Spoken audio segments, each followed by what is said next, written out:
ELHD2 Baton Rouge. This hour is brought to you by Spencer Callahan Injury Lawyers. Hunt and Hill.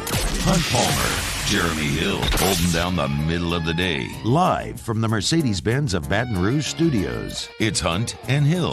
Now on 104.5 ESPN Baton Rouge. Welcome in, Hunt and Hill, on a Wednesday from the Mercedes-Benz of Baton Rouge studios in the capital city. I am Hunt Palmer. He is Hill, Jeremy Hill, Casey Gaines, Taylor Sharp on the ones and twos back there. Jay Hill, how we doing? I'm doing good, man. Ready to get this thing going. Let's do it. Shea Dixon, go 247 in 30 minutes from right now. And at 1:30, we will have Zach Von Rosenberg jump in the studio for the last 30 minutes of the show. Looking forward to hearing from Zach Von Rosenberg. Going to get into Central Michigan a little bit in the next segment, but first we wanted to get into Ed Ogeron, who was on the SEC teleconference earlier today. This is on Wednesday. We're kind of the first to have that sound and be able to react to it. So we certainly want to. We'll start here, Casey, with number 3. Obviously, the most important news of the day, the tragedy with the Falk family, and Ed Ogeron's thoughts on that this morning. Obviously, we put Coach Falk and his family first. Everybody here is sick to their stomach. Feel bad for Coach Falk. He's a great man, great family. I couldn't imagine the pain that they're going through. So right now, Coach Falk is with his family. I told him to take his time, do whatever he needs to do. He's a Tiger. I don't expect him to be here Saturday. I expect him to take his time and take care of his family first. Unfortunately, this is not the first time that LSU has dealt with this in the recent past. Going back in 2019, Carly McCord, Steve Ensminger's daughter-in-law, died tragically in a plane crash headed out to that game over in Atlanta. And, it's a devastating thing. And certainly Kevin Falk will be able to take some time with his family away from the team, and they'll welcome him back when he's ready, but he's going to take his time. Yeah, it's just this. Words can't put into what Kevin's going through right now. Just what he means to this LSU football program just over the years, just who he was as a player, who he was as a professional, just the consummate pro, and then to come back to help this program and coach and be helpful and recruit and do all the things that he's doing for this great state. It's just terrible that he has to go through this right now. You just have to have him in your prayers and just wish him well and hope he can come back and help this football team. Yep, and we certainly wish all the Falk family and the LSU football family the best after the last 48 hours that has happened over there. So moving towards the game against Central Michigan on Saturday, Ed Ogeron updated a couple of his defensive players. We'll go to 5 here, Casey, and first starts with Ali Gay. He is unavailable. He was unavailable last week. He's going to be unavailable this week. But what I've seen from him in his camp is him continue to grow, and I think he's going to be an outstanding end for us. So obviously not going to play this weekend. That's a loss, but you do have some depth there. You've got B.J. Ojulari, Andre Anthony had a nice game, and so you do have some ends that you feel comfortable playing. I'd really like him to come back to the Mississippi State game if at all possible. But right now, as Ed Ogeron's gotten, we had Les was around long enough. We developed some lessisms. Unavailable is becoming quickly one in the Ogeron lexicon. Yeah, that's definitely one of his. And, you love to have Ali Gay out there. Just coming into his own. He had an amazing camp, and we need as much depth as we can find in that defensive line. When we saw what happened in the fourth quarter of that UCLA game. So as many bodies as we can have out there, the better it'll be for this team. And hopefully he can come back for that Mississippi State game because they're going to be passing that ball a lot, and we're going to be needing him coming off that edge. That's the front line. On the back end, he updated Jay Ward's status. I just talked to Bo. No, I don't think so, Wilson. Hopefully we have him by next week. But it's day by day right now. He's very doubtful for this week. Probably Mississippi State, and I'm not sure of that yet. Look, I would love to have him this weekend. I think that he has a chance to be a real difference maker here, and we've seen some mishaps from the safety group when Jay Ward is out of the lineup. But they really need him against Mississippi State, and it doesn't sound great based on the tone. Obviously not this week, but it doesn't even sound to me like he's super optimistic for the following week. That's a guy at a position where I think they take a step down when you go to Todd Harris, when you go to Jordan Tolles. Cam Lewis is the one who played most of the snaps last week. I just think you're taking a step down pretty significantly when Jay Ward comes off the field. Yeah, he's a guy, I mean, you said probably had the best camp, guy we probably had the most confidence in going to this season. He just really came into his own, really moved into safety and being able to rotate in those slots and guard those tight ends and guard, those running backs out the backfield. And that's something that he could do so well in the ball skills, just getting turnovers and interceptions. That's something that we only have one of, I think, this year. So we got to get Jay Ward back at some point because he's definitely going to bolster this secondary. We talked about the guys who will play in Ward's stead. Yeah, I think Cam Lewis has done a good job, as sure as Jordan Toles. Both of those guys have to play and do a good job. They've had a good week of practice. They're going to be challenged, but I think they're up for the challenge. Lewis has been here a very, very long time. He's an older player. He's a good athlete, and I thought was in the right place generally last week. You didn't see McNeese busting a lot of huge plays, which is a good sign. I don't know how capable they are of busting huge plays, but they didn't on Saturday, so that was a fairly good sign. Toles was beaten a couple times at UCLA. I think that's why you saw Cam Lewis play as much as you did on Saturday. Again, I think it's a step down. Yeah, those guys just aren't the level of Jay Ward. And it's talking to some of the coaches on the staff, even though he's a sophomore, they feel like this kid is primed to be a first-round pick. They think he's going to be another member of this DBU that's so heralded. And so you need that level of play out there. And anytime you get some guys who don't have the experience that Jay has and they're playing in a different defense, there's going to be some mishaps. And so we got to have those guys step up like Coach O said, but we got to get Jay Ward back too. And if you're going to be a little bit weak on the back end, it's time to wreak havoc on the front end. That's what they did, obviously, with just harassing Cody Ogeron start to finish. They actually got after UCLA quarterback DTR in the first half of that game as well. Those guys have got to keep playing well. All camp, I saw an outstanding pass rush. That has continued. I think Andre Carter, who had 80.5 sacks, has brought a great mentality to our defensive line, great techniques with our pass rush. We have to stop the run. We have to be gap sound, be able to be physical up front, play in our gap, and make tackles. That is going to be a big challenge for us this weekend. What do you make of the defensive fronts play through 2 games? Yeah, I think they started off very strong, the UCLA game. Just watching them in that first half, especially that first drive, it seemed like everyone made a play, everyone was popping, and you saw why they were so heralded going into the season. We thought this would be one of the stronger points in the defense, and they picked up right where they left off in the McNeese State game and with all the pressures and the sacks and tackles for losses that they had. And I think if we can get in game shape, I think you heard Ingram say that, just get in better shape, these guys can really finish that and do that for 60 minutes. And if we can get those guys playing that way for 60 minutes, this defense is definitely going to get better throughout the season. I'm watching. I went back and rewatched the game, and I look at the defensive front. I really think that it's going to be a pretty solid unit. I think they were mediocre in the second half of UCLA, and the linebackers didn't help, and that is a huge issue, and that's something we've talked about a bunch. But I think what they've got at the point of attack is pretty good, and I think it continues to get better the more you get 0 and 99 on the field. I think Mason Smith and Jaquelin Roy are potential stars in this program, and I think the guys who are older than them, who are playing in front of them, have some skins on the wall, have a lot of snaps under their belt, but maybe don't have the ceiling and may not be better players. I trust the defensive staff to put the right guys out there. They see a lot more than I do, and they know way more than I do. But I'm just watching those 2 guys, and they tend to make plays that make me notice. And sometimes the other guys don't. I mean, your thoughts on playing the younger guys? Yeah, I say it all the time. Guys is that flash. I mean, if you never watched football in your life, you cut the TV on, you're going to see those guys, and you're like, that's weird. That's different. That doesn't look like a normal football play. And that's what I see every time I watch Jaquelin Roy and Mason Smith play. They throw guys around, they get off blocks, and they're in the backfield wreaking havoc. And that's what you're going to need when you're heading into SEC play. So I've been in the camp all year, get those young guys in there, find a way. I don't know why they rotate as much as they do, but I would love to see Mason Smith starting and playing the bulk of the snaps. Who knows if he's ready to do that? I think that's their job to know, and we'll see what happens in this game. Maybe there is a little bit of shift in playing time. Maybe there's not.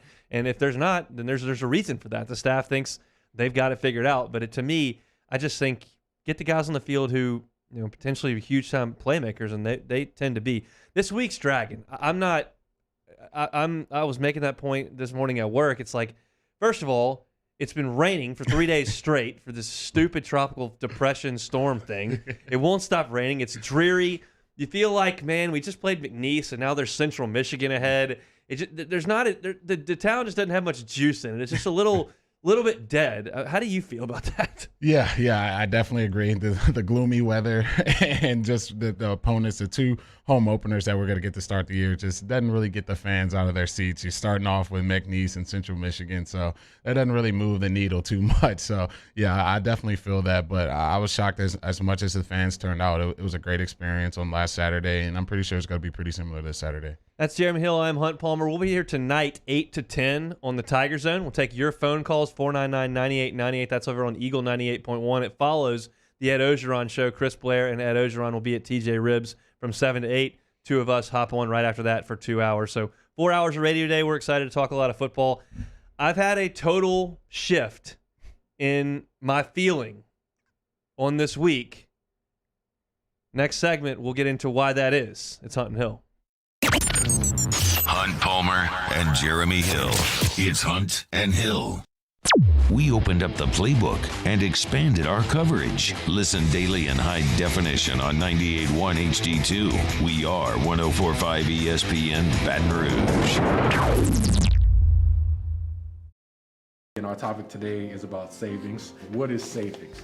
Hancock Whitney isn't just a bank for our clients. We're investing in our hometowns, making life better for everyone. So keep dreaming. We've got your back. At All-Star Toyota, you get it all. If you're in the market for an all-new Toyota vehicle, come see our friendly and knowledgeable sales team at All-Star Toyota. Located in Baton Rouge at the corner of Airline and Goodwood, we've been serving our community since 2005 by offering a large selection of new Toyota cars, trucks, and SUVs. Get behind the wheel of your dream car and take a test drive at All-Star Toyota today. Make this summer your backyard party year with Chris's Specialty Foods. Wings, burgers, brisket, steak, and boudin, plus great Cajun side dishes. We do all the prep, and you enjoy laughing with friends and family. Chris's Specialty Foods, Millerville, New Orleans, Prairieville, and Frisco. Everybody loves Chris's authentic Cajun meat. Front to Back Boat Service has been family owned and operated for 30 years. And the Sherman family is NMEA certified. That's the National Marine Electronics Association at Front to Back. They are committed to improving the safety and technology of marine electronics through installer training, interface standards. And look, the fall and the winter, it's the perfect time to do that yearly maintenance you've been putting off. Get those parts you've been wanting. So schedule your appointment today at Front to Back North Airway off of Airline Highway.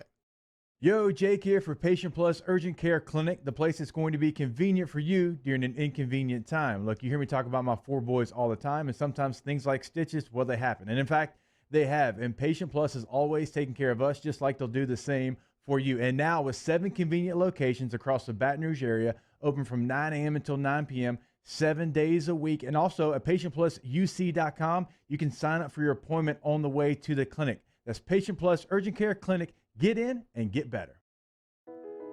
I've been doing business with Luba for 25 years. They're dependable, trustworthy. It's just the attention to detail with our clients. Our folks have years and years of experience. They're highly trained professionals, but many companies have that asset. What I'd like to think makes Luba a bit different is that we use those talents in a way that truly is dedicated to serving the needs of the folks who depend on us. To the heroes who are working tirelessly to care for our communities, we thank you. We will never forget the countless hours you dedicated on the front lines, choosing to risk your own health to fight for our friends, neighbors, and family members. I mean, you guys are out on the front lines fighting it. We are grateful for your heroic acts and unwavering spirit. Together, we are overcoming this adversity and make our state healthier and more vibrant again. Ochsner Health. Are you a licensed contractor? There's lots of good contractors in Louisiana doing work the right way, but unfortunately, too many unlicensed contractors are working outside the licensing requirements. Working as a contractor in Louisiana requires a license for the company doing the work. The Louisiana State Licensing Board for Contractors wants to help you get licensed to allow you to conduct work legally. It's not difficult to get the license. We can help you. Go to lacontractor.org for more information. Licensed contractors, it's the law. Gulf Coast Bank and Trust is giving our customers the power to bank anywhere, anytime during this challenging event. And we're right there with you. Our mobile banking app is a smart way to manage. Coming up on a Wednesday edition of Early Line, Ben Mintz of Barstool Sports joins the show, and we start to look ahead to the weekend in football, including Saints at Panthers and LSU versus Central Michigan. Early Line, 2 to 3 p.m., 104.5 ESPN Baton Rouge.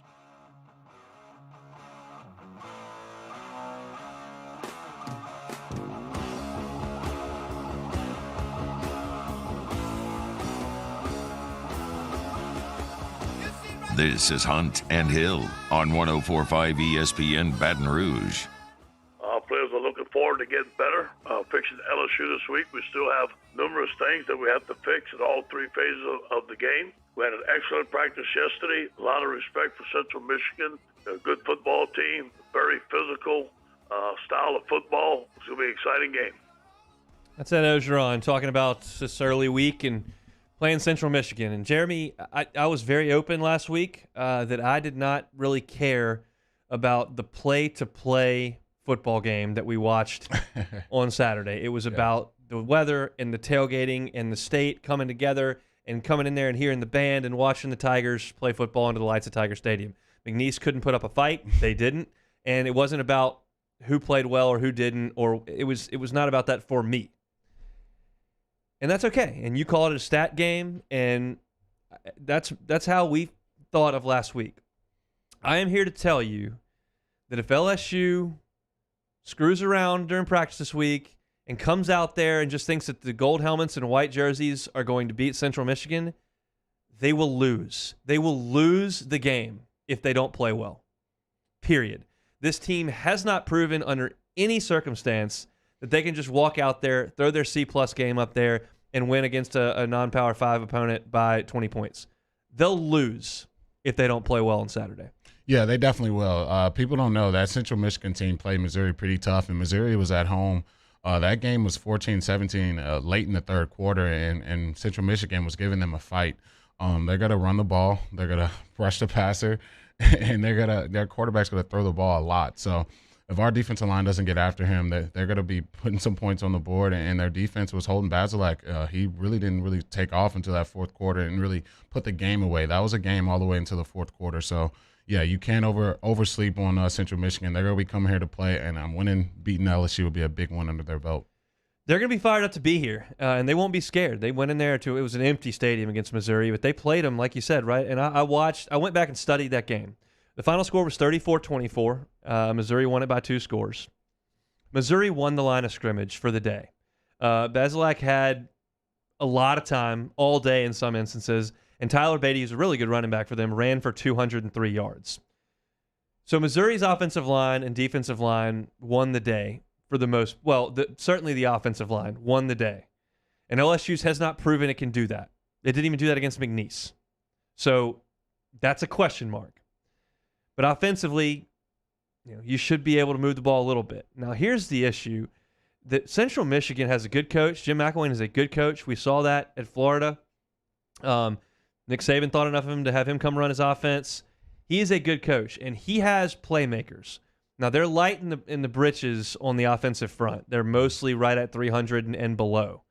But they've got playmakers to get the ball to and score. Lou Nichols was the MAC Freshman of the Year in 2019, and he averaged 7 yards a carry against Missouri, ran for 135 yards. They got 2 wide receivers who were first-team All-MAC in 2019. Ja'Cory Sullivan's one of them. He had 108 yards and 2 touchdowns at Missouri.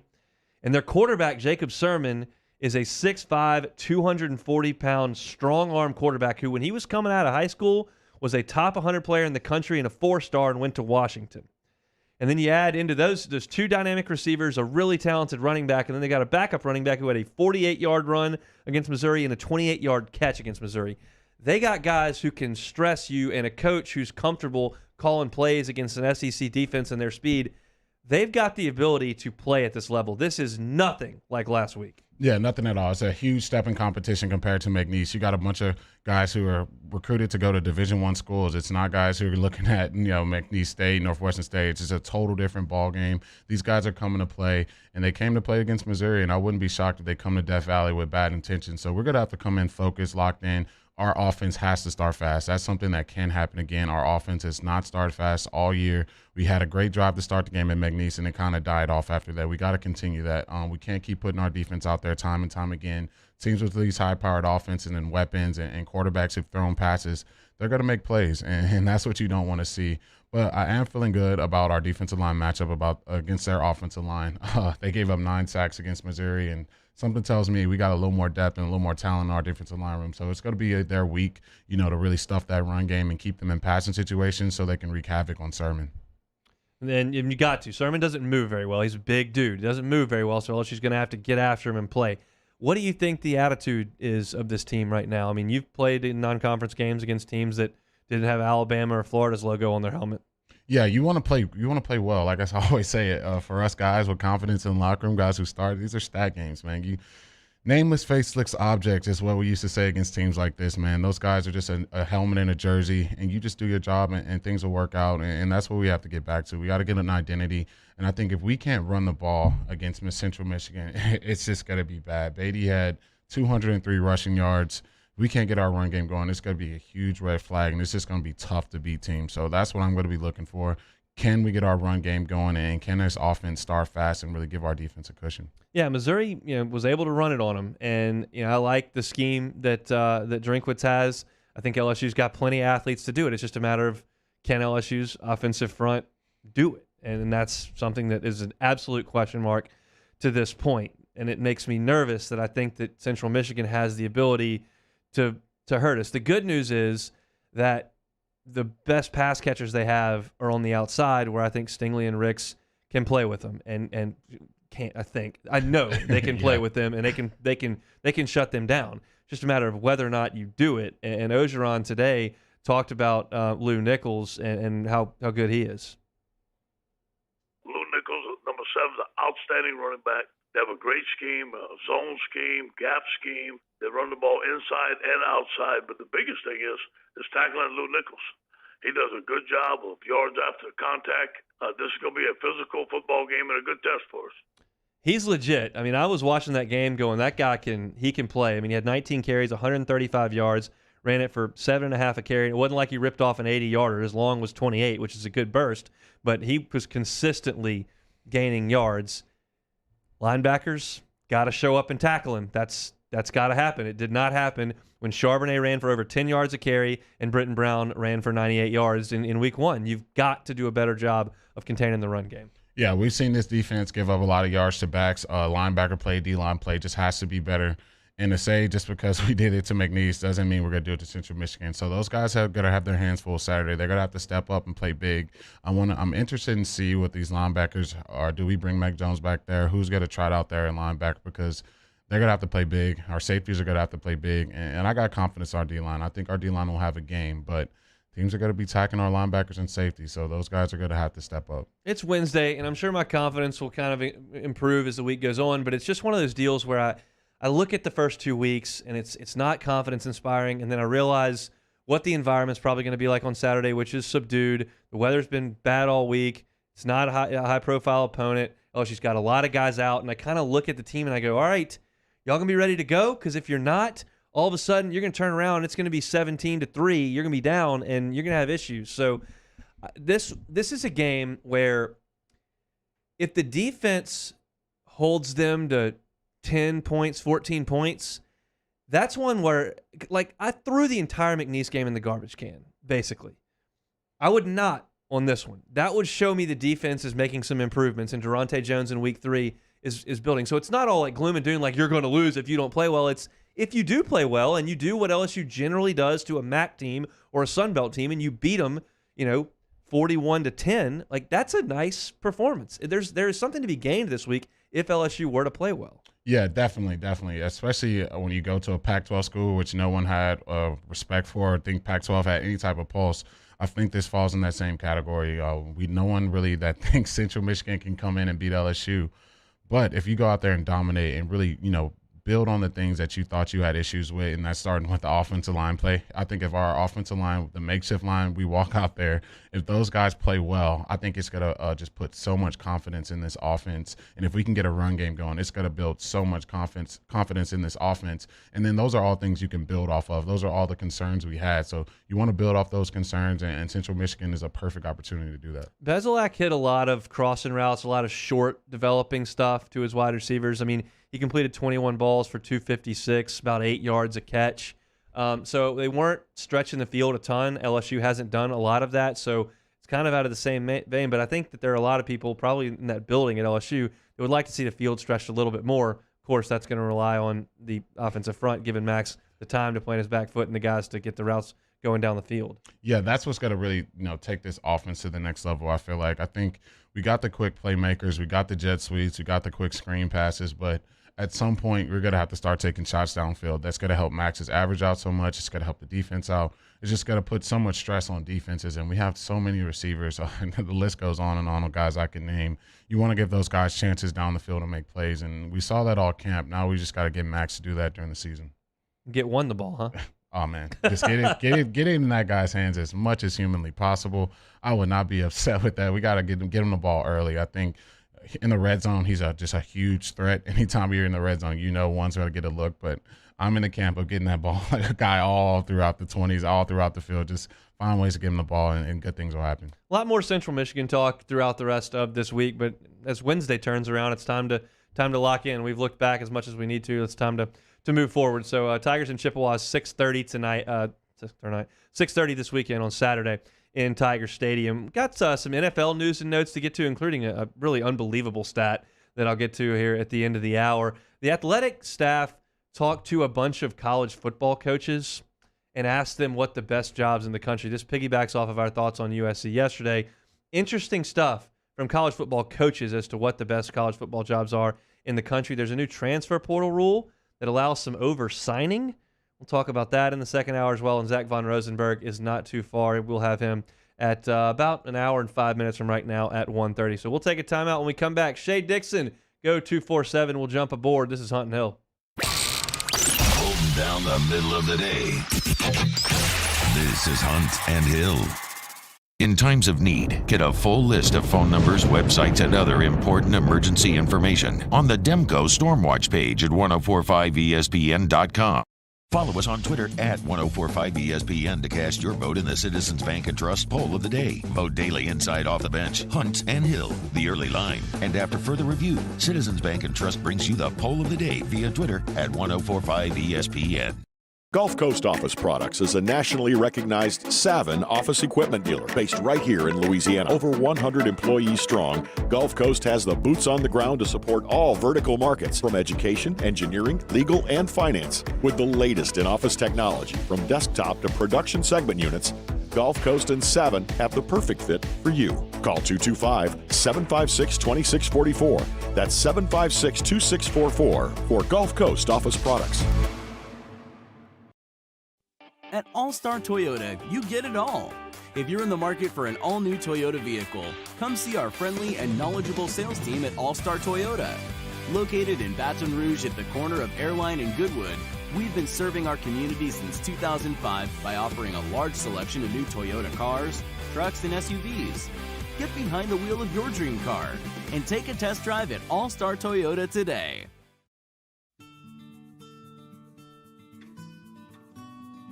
This is a house call. This is a follow-up appointment. This is a diabetes checkup. This isn't just more convenient care, it's more advanced care. This is innovating healthcare at Louisiana's #1 hospital, Ochsner. Oh, hey, what's up? It's Big V and Bubba, 100.7 The Tiger Morning Show. We'd love for you to join us every weekday, 4 a.m. till 9 a.m. Yeah, everything you want in a show. Country music. We got laughs. We got celebrity in-studio guests. We just need you. Join us every weekday morning, 4 a.m. to 9 a.m., right where it all started. That's right. Louisiana's country station, 100.7 The Tiger. ServiceMaster Elite create clean, disinfected work environments. As a local business, we take pride in serving the New Orleans and Baton Rouge areas. Our cleaning protocols follow CDC and OSHA standards for healthcare settings, offices, senior living, restaurants, and industrial plants. Contact ServiceMaster Elite to get your operation ready for reopening with germ disinfection cleaning. ServiceMaster Elite, the trusted choice in professional cleaning since 1996. Starting in 1974, Central Plumbing has served Baton Rouge and surrounding areas for all of their plumbing needs. Through these tough and trying times, we want you to remember that the Payne family is here to continue to support and serve you. As a multi-generational business, there is no job that is too big or too small. Residential, commercial, industrial, hospitality, we're here for anything you need. 24/7, 365. Give us a call, 225-925-8552. It's no secret. The best oysters in Baton Rouge are at Jolie Pearl Oyster Bar. Enjoy mouth-watering South Louisiana flavor and oysters from all over the country. And don't forget our nightly drink specials.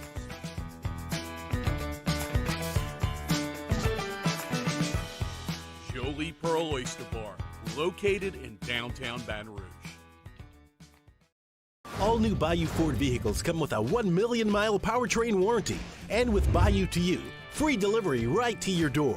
Need repair? Our service department is ready and available to help you today. The crew at Bayou Ford is going to do right by you. Hey, it's Matt Moscona inviting you to join us for Wednesday's Hump Day AFR presented by Pluckers, Ryan Clark, Russ Mitchell. Overrated, underrated, and it's a Whiskey Wednesday. Join us 3 to 6, 104.5 ESPN Baton Rouge.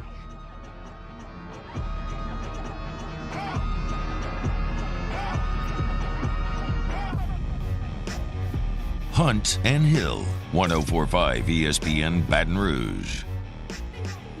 Out in the open field here on a Wednesday edition of Hunt and Hill. Talked a little Central Michigan there in the last segment, NFL, to wrap up this hour. But now our pleasure to be joined on the phone lines by Shay Dixon, Go247. Shay, how we doing? Doing well, Hunt. Hey, Jeremy. Hunt, first time we've linked up. The public doesn't know it, but Hunt was the MC, the man of the hour, at a function, kickoff function ahead of the year. And he knows a little bit about every sport on campus is what we found out from that. So I always thought you were a football, baseball, basketball guy, but turns out not true. No, when the people of Baton Rouge want LSU diving advice, they come straight to me, and I can tell you everything there is to know, / whatever DD Bro writes down on the page that I can read off on the microphone. But we won't tell anybody about that. All right, Shay, let's get into it. Kind of your thoughts on the first 2 weeks. That's a broad question, but take it where you might. Yeah, I've listened to you guys each day in the morning shows, afternoons, to kind of get a gauge of what everyone's saying. And I'm with you that I'm not, it's probably not a good idea to think anything about the McNeese game, right? Like, we're not even talking about the defense anymore. It's because they played perfect, right, or excellent against McNeese, and it's McNeese. It's like lowering the goal down to 6.5 feet and being able to dunk on it. You should be able to do that.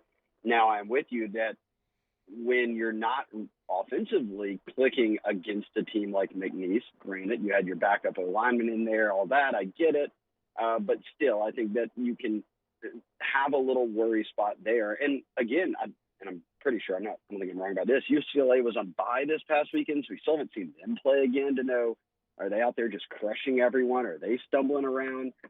So I'm still of the opinion that this team is about what we saw versus UCLA until they change that with their play on the field. But I will say, Hunt, moving forward, and if so many guys out, which it's a major storyline. I don't think it's one that's being talked up the most, and maybe that's fair because they should be winning these games anyways. But if the issue is continuity on the O-line, and Orgeron said that they didn't find it against UCLA because guys weren't at practice together, the starting five wasn't together much in fall camp, well, that it's not getting fixed this weekend because you're still down a couple of starters. It didn't get fixed last weekend when you only had 2 starters available. And then all of a sudden you're in SEC play at Mississippi State. And we've seen State as a program that has gotten the best of LSU in recent years, which was not always the case or rarely the case. So my biggest concern, and again, I'm not even touching on defense simply because I feel like they played well against McNeese, and I'm trying to remember, don't think about anything from McNeese, but the glaring issues the whole way through seem to come back to protection, and I don't see how you're finding O-line continuity if guys still aren't back and won't be back for another week or two. Are you buying lack of continuity and guys missing time, or is there something else? I mean, I went through the list yesterday, and they've recruited 4-star guys across the board who were top 15 at their position all over the place. They've got seniors, they've got freshmen, they've got and it just doesn't seem to be working. Why? Well, I don't know. I guess you could break that down to a few different things. Are the recruits not as good as you thought they were? Then that's a misevaluation. Are they as good as you thought they were and they're just not playing well? Then that's a coaching thing. They've got no development to them. Have they been developed and they just can't put it together because they're just not that good at this age? Then it's a miss on multiple levels. So it's kind of like no matter how you slice it, that way it's not a good outcome. Now, I think I would put not being together as a unit. And I'm not going to sit here and pick apart that they're, whatever position sucks and this guy's good, but this guy sucks. Like, you're an offensive line, you play as a unit. There's 5 of you, and you're going to go as the offensive line goes. And as a unit, they haven't been good. So if your goal, and Orgeron said it this week, he didn't see anything from the backups that would lead him to believe that they're going to be starters this year, so he's just ready to get the starting O-line back. Well, that means you're banking on finding success with the O-line being with those 5 guys that you started the year with. And Cam Wire looks like the guy that'll be out the longest. But if they're kind of on a wait and see to how good this O-line can be until everybody's back and everybody's got games under their belt, well, we're going to be midway through the season before that happens, and they might be clicking. And for me, that's just a big worry issue when you're looking at things like no running game and your quarterback feeling flustered. I got a 2-part question for you, Shay. What's your thoughts on the new transfer portal rules? And after the season, how aggressive do you think LSU is in the transfer portal with offensive line, or do you think they stand pat? Great question. And okay, so I'll tackle the first one first. Dellinger Ross put out a story in Sports Illustrated yesterday. I guess y'all might have talked about it, Hun. I heard you teasing it. Yep, coming up later. Coming up to break it down more. But in short, okay, one thing we'll talk about here is that they're going to allow, or the NCAA is pushing towards getting to a point where you can have an extra 7 spots. So you sign 25 guys each December or December and February, whatever it might be, and then you can have up to 7 spots to replace transfers. And I read through his article a couple of times, and he had some tweets, and we'll see what the language looks like down the line, but it sounds like out of the gates that includes guys who were dismissed or maybe get ruled ineligible, and then they're like, okay, well, I'm leaving and I'm going into the transfer portal, and we could just go play somewhere else. We've seen it happen with LSU, but certainly it would be a kind of not a one-on-one because you can go up to 7, but every time you lose a guy, Eric Gilbert goes into the transfer portal, you can then go and get a transfer that's a tight end or another position that you might need and replace that missing person. I think this is a must. And we saw LSU's roster from 2019 to now has been decimated, and there's a variety of reasons for it, some of it being NFL draft. They're never going to give you those numbers back because those guys went on to have big success in your program across a number of years. But a lot of it was guys leaving and saying, I'm transferring or I've been dismissed or on some sort of suspension and I'm going to leave and try to get eligible or to the field a little bit more quickly somewhere else. And you don't ever get to replace that spot. And look, they signed, I think Major Burns was their 25th signee this year. So they were already having to play this game of waiting after signing day, keeping yourself under the 25-man cap, and being able to go sign Joe Burrow or whoever is your transfers. And Major was the 25th signee as a transfer this offseason. Mike Jones was another guy who went into that mix. Well, then when you have guys leaving over the summer, Jalen Sheed, one of their tight ends, showed up and left the next day. Yeah. It was like, I'm homesick. This wasn't for me. Well, LSU screwed. He can go somewhere else and get on scholarship if he wants to, but they're not replacing that scholarship. This ruling of giving them a window of, it sounds like 7. I think that's probably a fair number for how hard some of these schools are hit, are a good thing. And what it also does, and I won't go on forever, but I'd like to hear y'all talk about this later, is it still gives room for high school prospects to find a way onto a roster, because when you're sitting at 25 guys, the transfer portal isn't what it used to be, in large part because these guys are becoming immediately eligible. Like, there's no more, you take him, he sits out a year, then he's going to compete. By then I could have just recruited someone. Now you're giving me quick fixes of, and I'll bleed it into your second question, Jeremy, offensive line. Well, LSU's got 10 spots left in this class right now to get to 25. They've got 7 or 8 offers in state out. They've got some out-of-state targets. You've got to address a lot of position needs, but you also sit there and say, our O-line's not very good right now. A lot of the guys are in their last year on the team, and we're already playing our backups and don't feel great about it. I mean, this is kind of a lot of what Ed Orgeron has said. So then what happens? Well, you want to spend a lot of spots on, let's say, offensive linemen. What if you can go get yourself a couple of starters on the offensive line? What if you can go get 3 starters on the offensive line?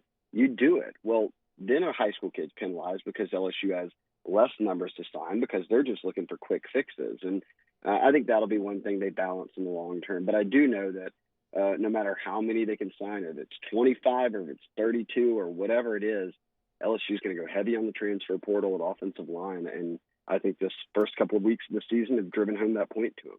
What do you make of Max's play? I think that Max is like 6 or 7 on the things I would bring up of what I don't like about the football team so far. Like, I think that you start with protection, then you have no real run game, even when holes have gotten there. You've seen Max a year ago didn't look as rattled as he has in spots this year. You haven't had a receiver step up beyond Butte. You look at the defense, they didn't play well against UCLA, and we're just going to not include McNeese into a conversation. They're an FCS program. We'll see how they look moving forward. But those are worry spots. You've got 2 coordinators that at least through a couple of games, and it might not be the long-term outlook, but it became quite evident that they had never called plays before. With whether it was adjustments or getting the play calls in, whatever it might be, it didn't look as fluid as you would expect it to be. So I would list off a handful of injuries, all these things, of things I would point to and be like, that's a reason they're not playing well before I get to Max. I'm also not totally in on this rhetoric of that Nussmeier could come in and save the day. Like, didn't we do that last year where they were having to play freshman quarterbacks, and you see how it goes? And I'm not saying Nussmeier doesn't have long-term potential, and I love that he went in and slung it around. There were drops, but I've never – actually, that's probably not true. This is probably every offseason because the backup quarterback's the most popular guy on campus. But he had the best 3 of 10 showing for 19 yards in the history of LSU football. Like, everybody was ready to say, like, all right, done deal. Like, y'all want to win some games, like, put him out there. Then you're probably putting more on Nuss that he doesn't need. You're giving him the old Jarrett Lee treatment at that rate. I keep Max in there. I try to say, let's get Jake Peets and this offense to figure some things out, figure out how you can maybe mask some of these protection issues, and maybe Max settles in from there, at least kind of looks again like he did a year ago. But look, he's a 60% passer. He's not turning the ball over a lot. He's clearly keeping it on his mind not to try to put themselves in positions where they're turning it over. And I think if they can just get a good couple of games under their belt on offense, then you're not overly concerned about Max. That's just my opinion. I know this coaching staff is very high on TDP and Josh Williams, but are you in the camp that Armani Goodwin and Corey Connor should be getting a lot more reps and carries? I think it's clear that they, like TDP and certainly Josh Williams, a guy like that, a former walk-on, you're putting him out there because he's going to know what he's supposed to do when these freshmen are going out there. And this past weekend, they didn't play against UCLA. So this past weekend against McNeese, an FCS team, is a great chance to get your feet wet. Guys like Josh Williams and TDP have played in big games before. So I understand why they feel the need to play both those guys, but I would also think that Kiner showed enough wiggle to where you're going to say, all right, if John Henry ain't here, then we're going to need some more options in the run game, and you're going to start to play him.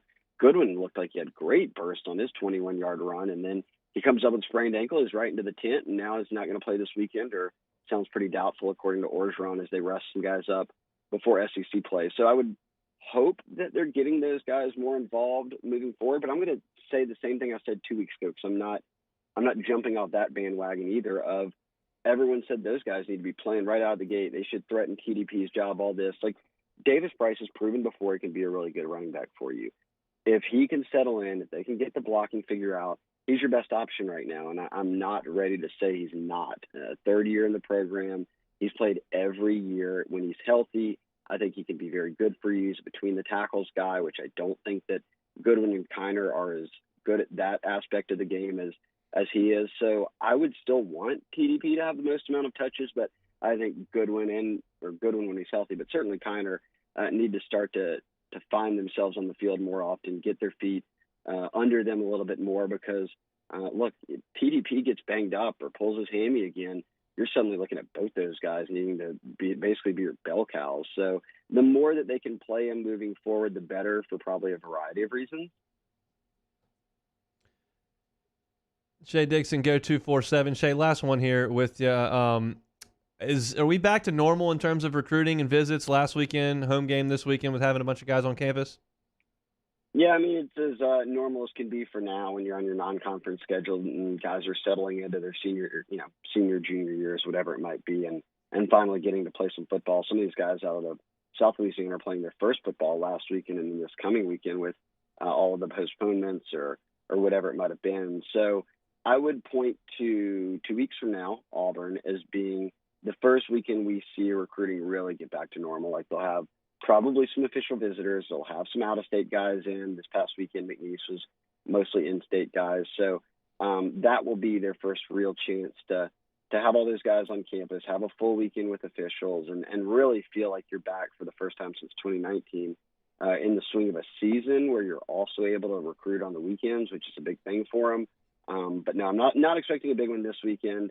Then they'll be on the road, and give it a couple of weeks, and I think Auburn will be sort of on the forefront of a lot of people's minds with with how they're playing on the field and what guys are going to be in the stands. Thanks for taking your maiden voyage here on Hunt and Hill. Wait, was this really the first time? I think so. I don't remember having you on. I mean, it's only been like 4 weeks. I think I would remember. I've been on. I think he's been on once before. My mistake. I can't even keep up with my own show. We appreciate you coming back to Hunt and Hill, Shay. We'll talk soon. Jeremy, get a hold of this guy. All right, guys. Shay Dixon, Go 247. We'll come back and close out hour number one with some NFL news and notes, including a crazy stat on Hunt and Hill. 104.5 ESPN Baton Rouge with Hunt and Hill. Our listeners fire up their opinions on the jimsfirearms.net hotline at 499-1045. Keep listening for your next chance to shoot us your thoughts with the jimsfirearms.net hotline on 104.5 ESPN Baton Rouge. Eli's always been into grilling. It took us a while to see it, but the signs were there. What are you doing, Eli? I knew grilling was my thing. I have been talking about it throughout my career. Happy with the results? I am. Got the new grill from barbecueguys.com. It performed great. My advice, as I always told my boys, do more of what you're born to do. Barbecue Guys, for those who were born to grill. You want cheese on your burger, Pops? I'll take a little cheese.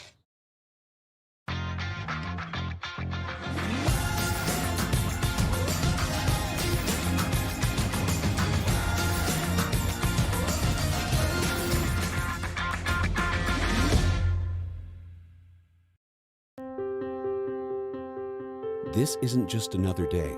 It's so much more. Kelly's life was put on hold when her auctioneer primary care doctor discovered a rare blood disorder. Her doctor connected her to an auctioneer care team of cancer, heart, and kidney specialists. With multiple primary care locations around Baton Rouge, same-day appointments, and online scheduling, we're relentless about keeping you healthy. Auctioneer Baton Rouge, innovating healthcare for Kelly. I'm Jay Ducote. I grew up learning how to cook at LSU tailgate parties and right in my own backyard. And I created JD's Louisiana products to bring that Louisiana flavor to you at home for your backyard cookout. JD's Louisiana barbecue sauce, Louisiana molasses mustard, spicy and sweet barbecue rub, and more are available at your local supermarkets or by logging on to jducote.com/shop. Put in promo code CST for 25% off at checkout. At All-Star Toyota, you get it all. If you're in the market for an all-new Toyota vehicle, come see our friendly and knowledgeable sales team at All-Star Toyota. Located in Baton Rouge at the corner of Airline and Goodwood, we've been serving our community since 2005 by offering a large selection of new Toyota cars, trucks, and SUVs. Get behind the wheel of your dream car and take a test drive at All Star Toyota today.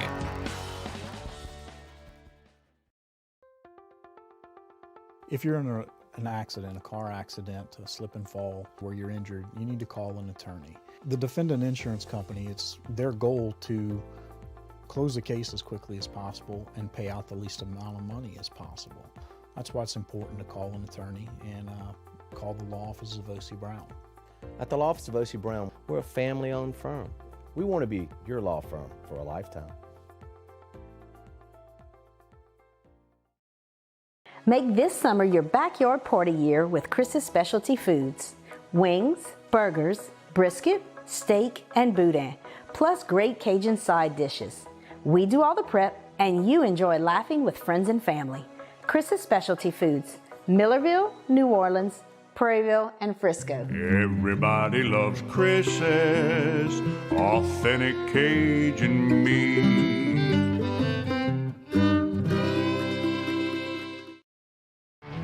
There it is, the extra mile, on the border of expected and extraordinary for those willing to go further, like vans customized for work or play, with safety and tech to keep you connected, supported by a 5-star sales, service, and finance team, and backed by the 1-star you know. So go the extra mile. It's never crowded, because so few have what it takes to go there. Mercedes-Benz Vans. If home is where the heart is, a roof is a shield. That's why for over 25 years, South Louisiana always turns to It's week 3 in the high school football season, and we get started Friday night at 6 with Louisiana Prep Preview, followed by Catholic High and West Monroe at 7. And we wrap things up with a full 2 hours of the Lake Urgent Care Lake After Hours Louisiana Prep Scoreboard Show on YouTube, CST, and 104.5 ESPN Baton Rouge.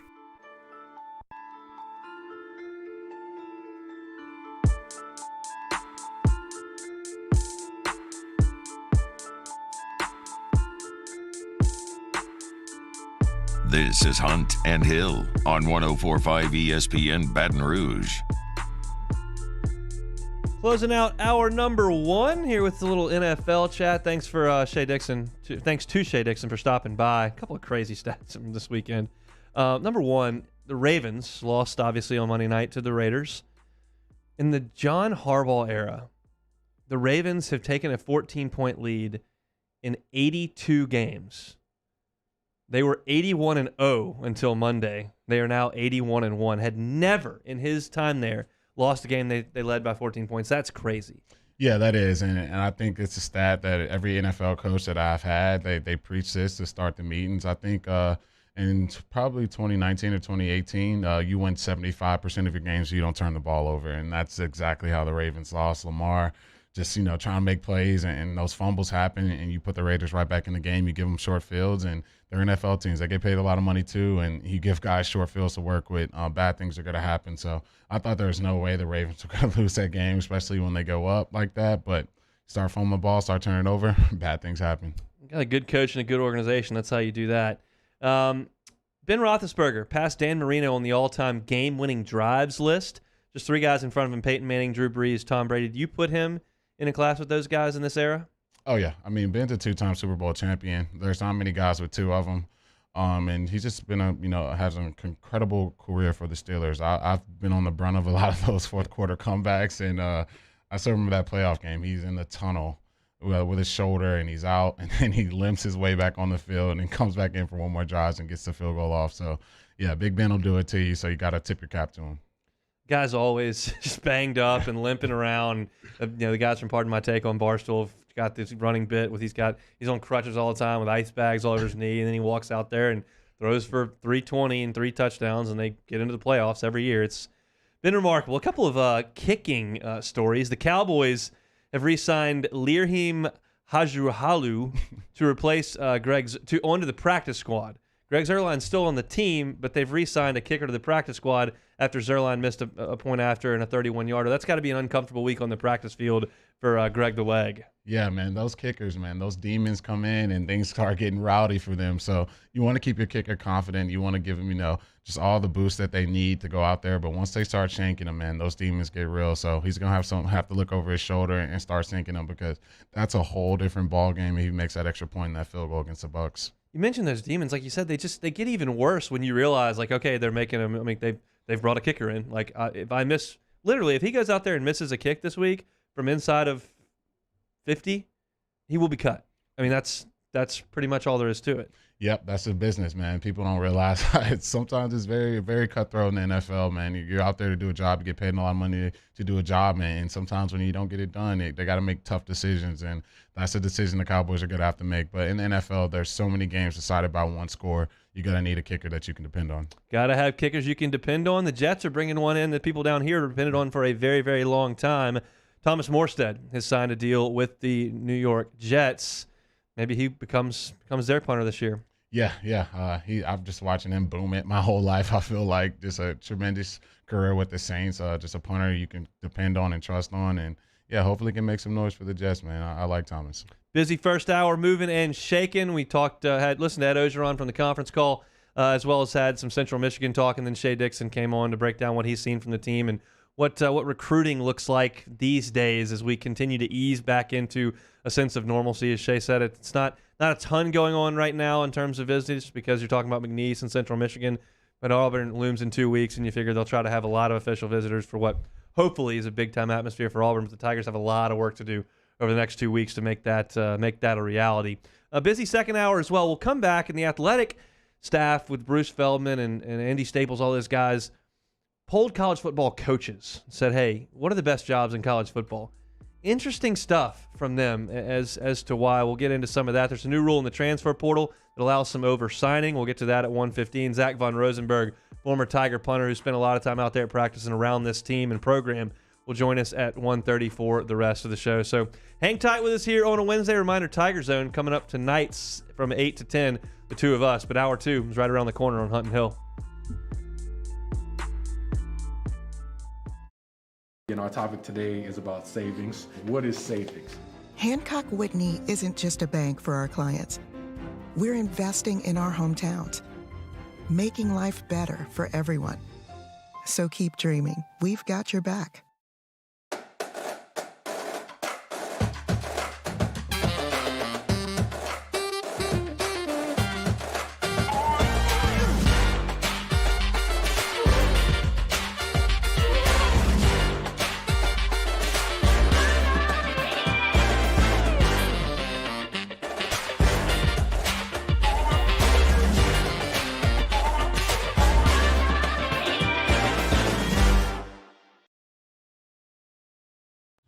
Eli's always been into grilling. It took us a while to see it, but the signs were there. What are you doing, Eli? I knew grilling was my thing. I have been talking about it throughout my career. Happy with the results? I am. Got the new grill from barbecueguys.com. It performed great. My advice, as I always told my boys, do more of what you were born to do. Barbecue Guys, for those who were born to grill. You want cheese on your burger, Pops? I'll take a little cheese. During these challenging times, we know your healthcare needs don't stop. Cancer, accidents, injuries, and heart disease are relentless. So we are relentlessly innovating to keep you safe, both virtually and in person, connecting you with providers remotely, advancing clinical spaces, providing rapid and accurate testing, social distancing, and certified cleaning protocols. We are Auctioner, and we will not slow down. Auctioner Health, innovating healthcare. Front to Back Boat Service has been family owned and operated for 30 years. And the Sherman family is NMEA certified. That's the National Marine Electronics Association at Front to Back. They are committed to improving the safety and technology of marine electronics through installer training, interface standards. And look, the fall and the winter, it's the perfect time to do that yearly maintenance you've been putting off. Get those parts you've been wanting. So schedule your appointment today at Front to Back North Airway off of Airline Highway. Yo, Jake here for Patient Plus Urgent Care Clinic, the place that's going to be convenient for you during an inconvenient time. Look, you hear me talk about my 4 boys all the time, and sometimes things like stitches, well, they happen. And in fact, they have. And Patient Plus has always taken care of us, just like they'll do the same for you. And now with 7 convenient locations across the Baton Rouge area, open from 9 a.m. until 9 p.m., 7 days a week. And also at patientplusuc.com, you can sign up for your appointment on the way to the clinic. That's Patient Plus Urgent Care Clinic. Get in and get better. I've been doing business with Luba for 25 years. They're dependable, trustworthy. It's just the attention to detail with our clients. Our folks have years and years of experience. They're highly trained professionals. But many companies have that asset. What I'd like to think makes Luba a bit different is that we use those talents in a way that truly is dedicated to serving the needs of the folks who depend on us. Are you a licensed contractor? There's lots of good contractors in Louisiana doing work the right way, but unfortunately, too many unlicensed contractors are working outside the licensing requirements. Working as a contractor in Louisiana requires a license for the company doing the work. The Louisiana State Licensing Board for Contractors wants to help you get licensed to allow you to conduct work legally. It's not difficult to get the license. We can help you. Go to lacontractor.org for more information. Licensed contractors, it's the law. Le posso offrire un caffè? Le posso offrire un caffè? Andiamo insieme da me, non c'è. Call Mr. Electric today for electrical repairs, upgrades, and installations. Callahan Injury Lawyers.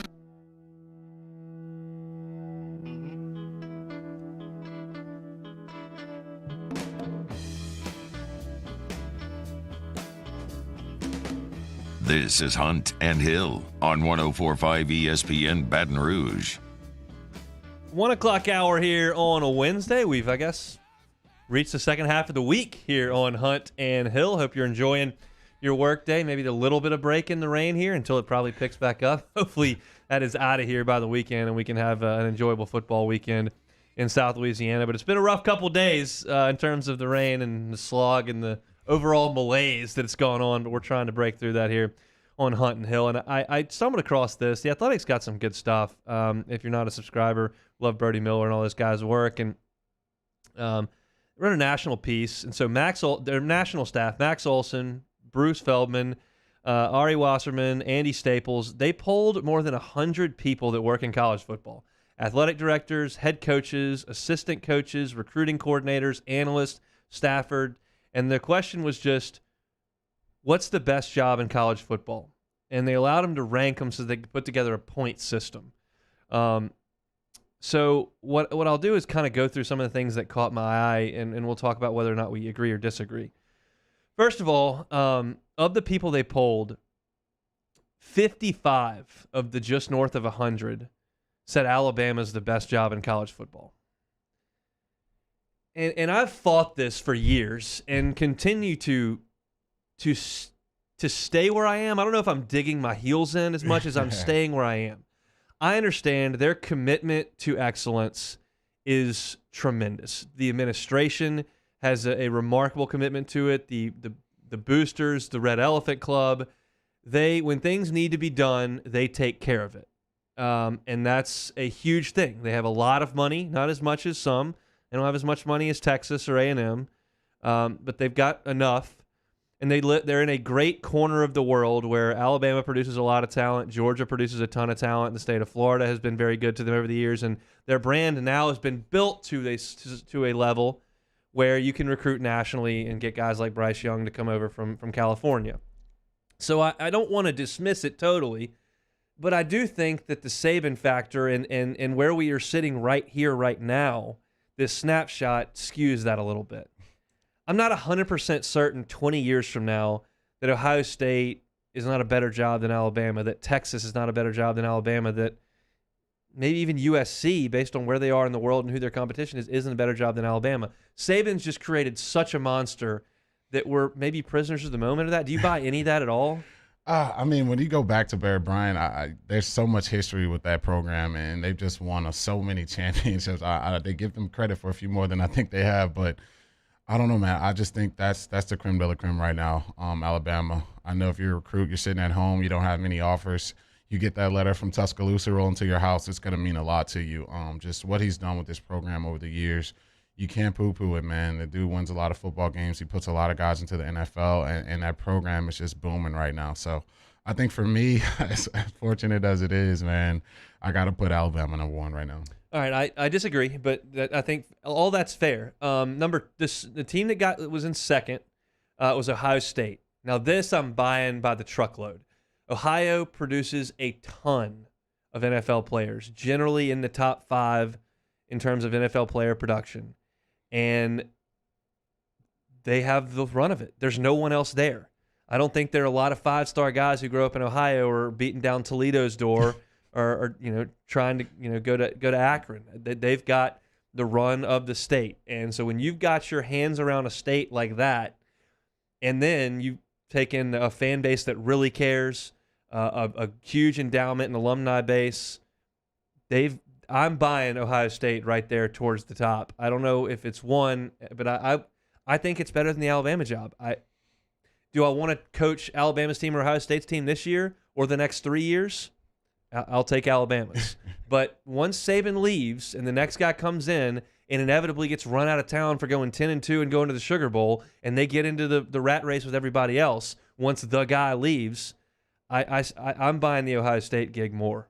Yeah, I think Ohio State's top 5. I wouldn't go quite number 2. I don't know. I like the Ohio thing, but I wouldn't put them number 2. They're definitely a top 5 job in this world. You recruit the state of Ohio.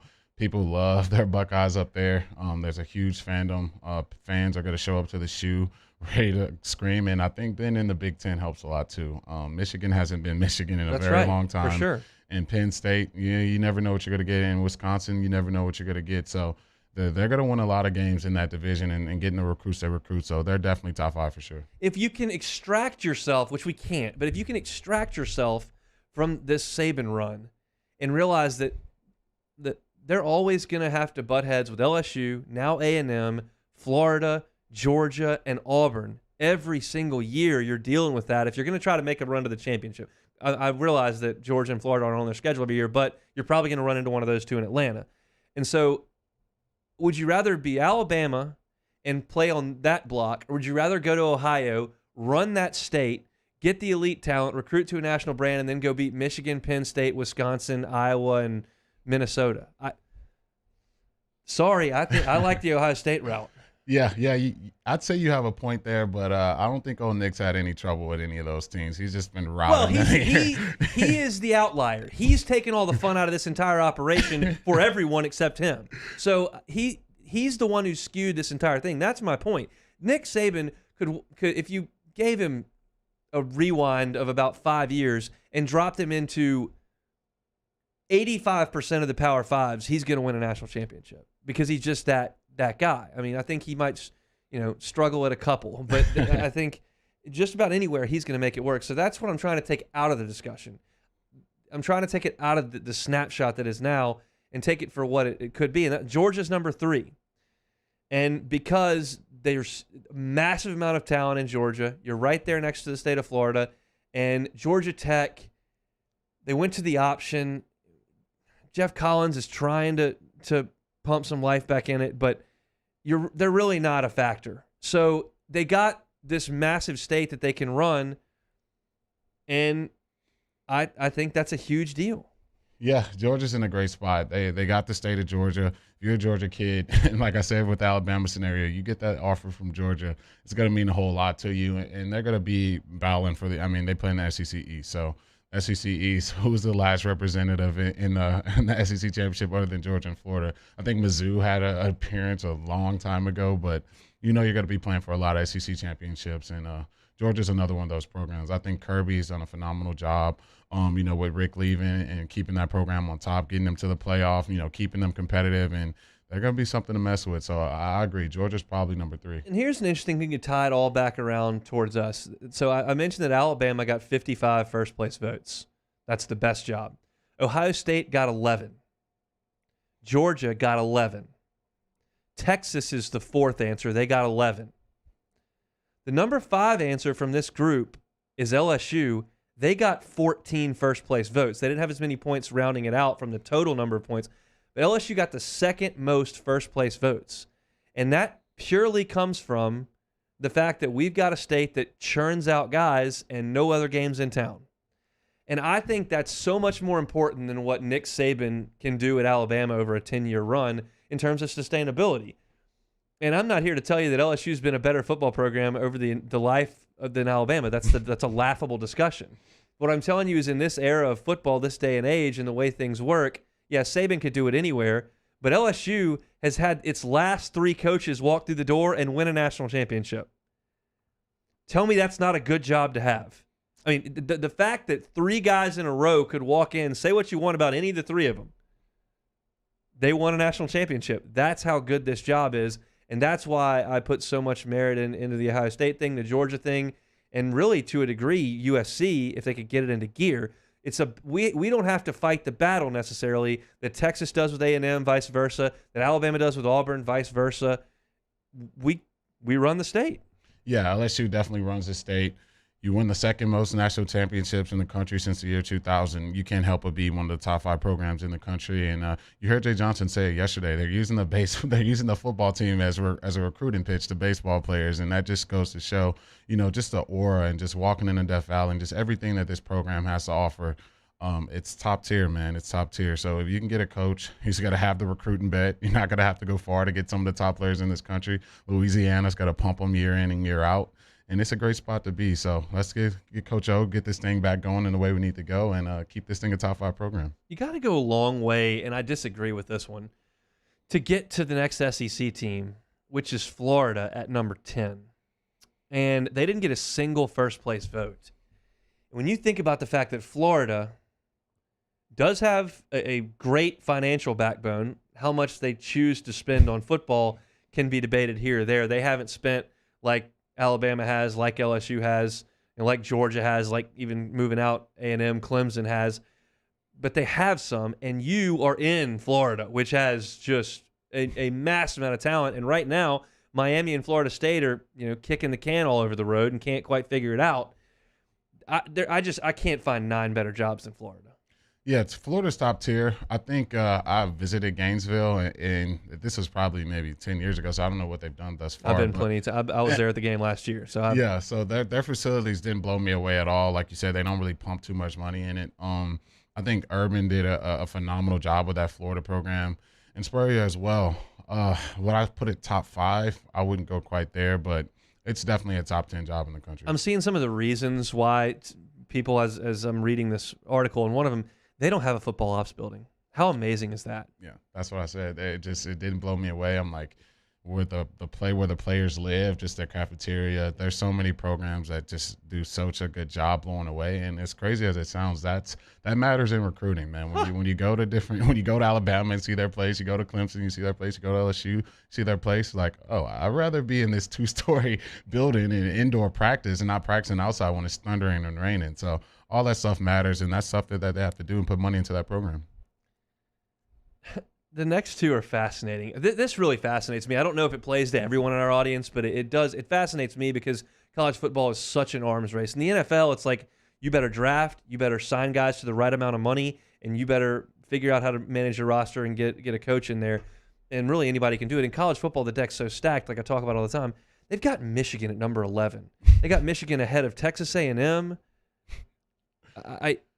That's iffy to me. I think I'd rather be in College Station with that money, that fan base, and that conference, and that recruiting base than at Michigan.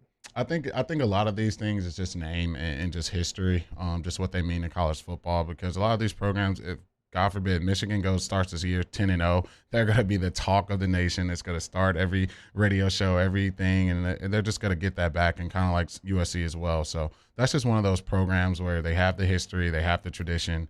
If they start winning, people are going to back them, and it's going to come in droves. So, but as far as right now, there's no way in the world Michigan's a top 10 program in this country. And as I look at this, I mean, I feel like we're just such prisoners of the moment, because you talk about schools like Penn State, North Carolina mentioned in this down the road, and Auburn doesn't get a mention. It's like, well, I realize you got to play Bama and you got to compete with the team with. I mean, that's to my point. If LSU's the only game in town, Georgia's the only game in town, Ohio State's the only game in town, Auburn's the B team. So that's a tough way to live. But in the same vein, there's enough players to go around, enough passion in that fan base, enough money and commitment from the administration, enough backing from their boosters that they've played in the national championship twice in the last 10 years. So there got to be something to it. Yeah, there's definitely something. I think that Auburn, they recruit the state of Alabama so well. I remember the Reuben Foster thing. They had him going back and forth, Auburn, Alabama. So it is a tough pitch for a lot of the kids that grew up in Alabama. And Auburn's won a lot of football games in the SEC over the years. You know, when they come into town, they're going to come to fight and they're going to come to battle. And if they're winning, those fans get super rowdy. So Auburn's definitely a top-tier program, but I definitely wouldn't put them in the top 10. And then Andy Staples makes me laugh here at the end to close this segment up. He said, realize after all of our talking and all of our discussions that the best job in America is Kentucky. If Mark Stoops averages 8 wins a year, they'll build him a statue in Lexington. Any of the schools on this list will run off the coach if he doesn't average double-digit wins and doesn't at least occasionally win the college football playoff. Meanwhile, he can finish third in the easy half of the SEC and live just as comfortably as his peers in those pressure cooker jobs. So that's what he says about the best job in the country. Live in Lexington, watch a little basketball, watch the ponies run every once in a while, enjoy some bourbon on the bluegrass, win 8 games, and they'll have you there forever. Yeah, those expectations are never going to be that in Kentucky. Stoops is in a great spot. I actually like what he's doing with the program, but yeah, he got a good gig going right now. All right, jump in the huddle presented by Bayou Ford. As I try to type and talk, that's not going to work, so might as well stop the typing. Give us your thoughts on best jobs. What you think about the list that had LSU had the second most first place votes as the best job in college football. When we come back, we'll talk about a new rule in the transfer portal and over-signing. How do you now manage your roster? That's next on Hunt and Hill. Serving up the latest from the sports world. It's Hunt and Hill. We opened up the playbook and expanded our coverage. Listen daily in high definition on 98.1 HD2. We are 104.5 ESPN Baton Rouge. To the heroes who are working tirelessly to care for our communities, we thank you. We will never forget the countless hours you dedicated on the front lines, choosing to risk your own health to fight for our friends, neighbors, and family members. I mean, you guys are out on the front lines fighting it. We are grateful for your heroic acts and unwavering spirit. Together, we are overcoming this adversity and make our state healthier and more vibrant again. Ochsner Health. Gulf Coast Office Products is a nationally recognized Savin office equipment dealer based right here in Louisiana. Over 100 employees strong, Gulf Coast has the boots on the ground to support all vertical markets from education, engineering, legal, and finance. With the latest in office technology from desktop to production segment units, Gulf Coast and Savin have the perfect fit for you. Call 225-756-2644. That's 756-2644 for Gulf Coast Office Products. At All-Star Toyota, you get it all. If you're in the market for an all-new Toyota vehicle, come see our friendly and knowledgeable sales team at All-Star Toyota. Located in Baton Rouge at the corner of Airline and Goodwood, we've been serving our community since 2005 by offering a large selection of new Toyota cars, trucks, and SUVs. Get behind the wheel of your dream car and take a test drive at All-Star Toyota today. Oh, hey, what's up? It's Big D and Bubba, 100.7 The Tiger Morning Show. We'd love for you to join us every weekday, 4 a.m. till 9 a.m. Yeah, everything you want in a show. Country music. We got laughs. We got celebrity in-studio guests. We just need you. Join us every weekday morning, 4 a.m. to 9 a.m., right where it all started. That's right. Louisiana's country station, 100.7 The Tiger. Service Mastery Elite create clean, disinfected work environments. As a local business, we take pride in serving the New Orleans and Baton Rouge areas. Our cleaning protocols follow CDC and OSHA standards for healthcare settings, offices, senior living, restaurants, and industrial plants. Contact Service Mastery Elite to get your operation ready for reopening with germ disinfection cleaning.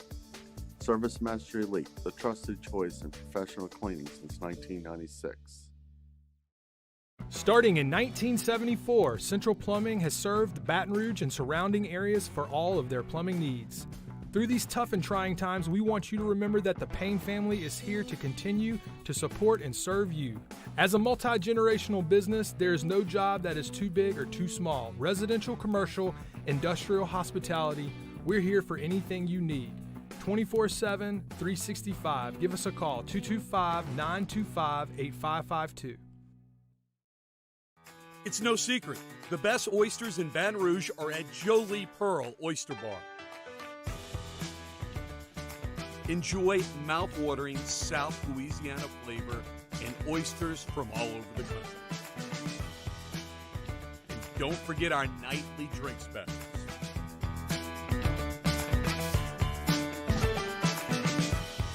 Jolie Pearl Oyster Bar, located in downtown Baton Rouge. If you're in an accident, a car accident, a slip and fall where you're injured, you need to call an attorney. The defendant insurance company, it's their goal to close the case as quickly as possible and pay out the least amount of money as possible. That's why it's important to call an attorney and call the law offices of O.C. Brown. At the law office of O.C. Brown, we're a family-owned firm. We want to be your law firm for a lifetime. Coming up on Thursdays Off the Bench, we dive into a full preview of the football weekend. How do the Saints match up with the Panthers? And LSU soccer coach Sean Hudson stops by. Talk about the 6th-ranked team in the country. Off the Bench, 7 to 10 a.m., 104.5 ESPN.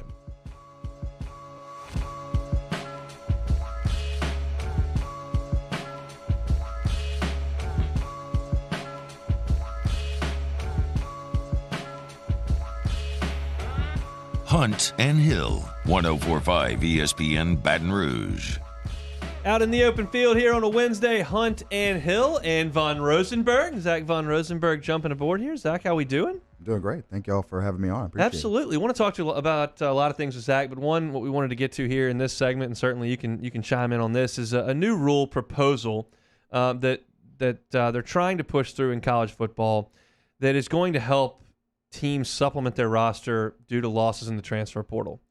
The point of the matter is that if you sign your 25 in the December and February signing periods and a bunch of guys bolt after spring ball, you don't have the ability to backfill if you signed 25. You're just SOL in terms of getting to your scholarship limits. So the proposal would be that if you sign your full, like, because Ed Ogeron twice in his time now has signed less than 25 with the thought of, after spring ball, I'm going to go get Liam Shanahan. I'm going to go get Joe Burrow, however you want to chop it up. I mean, and that's a sound strategy, but it also takes scholarships away from high school kids right out of the chute because teams are not going to sign their full 25. So the thought behind this one is, we'll let you sign your full 25, and for every person that leaves your program up to 7, you can go get a high school player or a transfer portal player to help supplement your roster.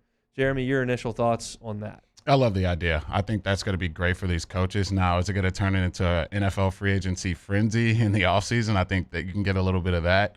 But I think for rosters, and you look at our offensive line right now, we could sure use some transfers right about now. So I definitely love the idea of this, and I think it's going to help out position groups. So if you lose 2 at one position, especially in college football, you can be really light and you need that depth. So, yeah, I agree with this rule for sure. Zach? He took the words right out of my mouth with the NFL free agency. With the NIL, all the NIL stuff out, I think it's going to cause a little bit of chaos. But at the same time, once everything comes together and the kinks are worked out, if you will, it's going to be beneficial to all the programs that are losing players. To either whether it be a small school losing them to a big school like a Liam Shanahan situation to LSU, or a big school losing them to another big school. It's gonna help the play of and the talent levels of each college program. You just stepped out of this whole rat race. What do you make of the transfer portal and guys, looking up after a year and saying, I'm out of here?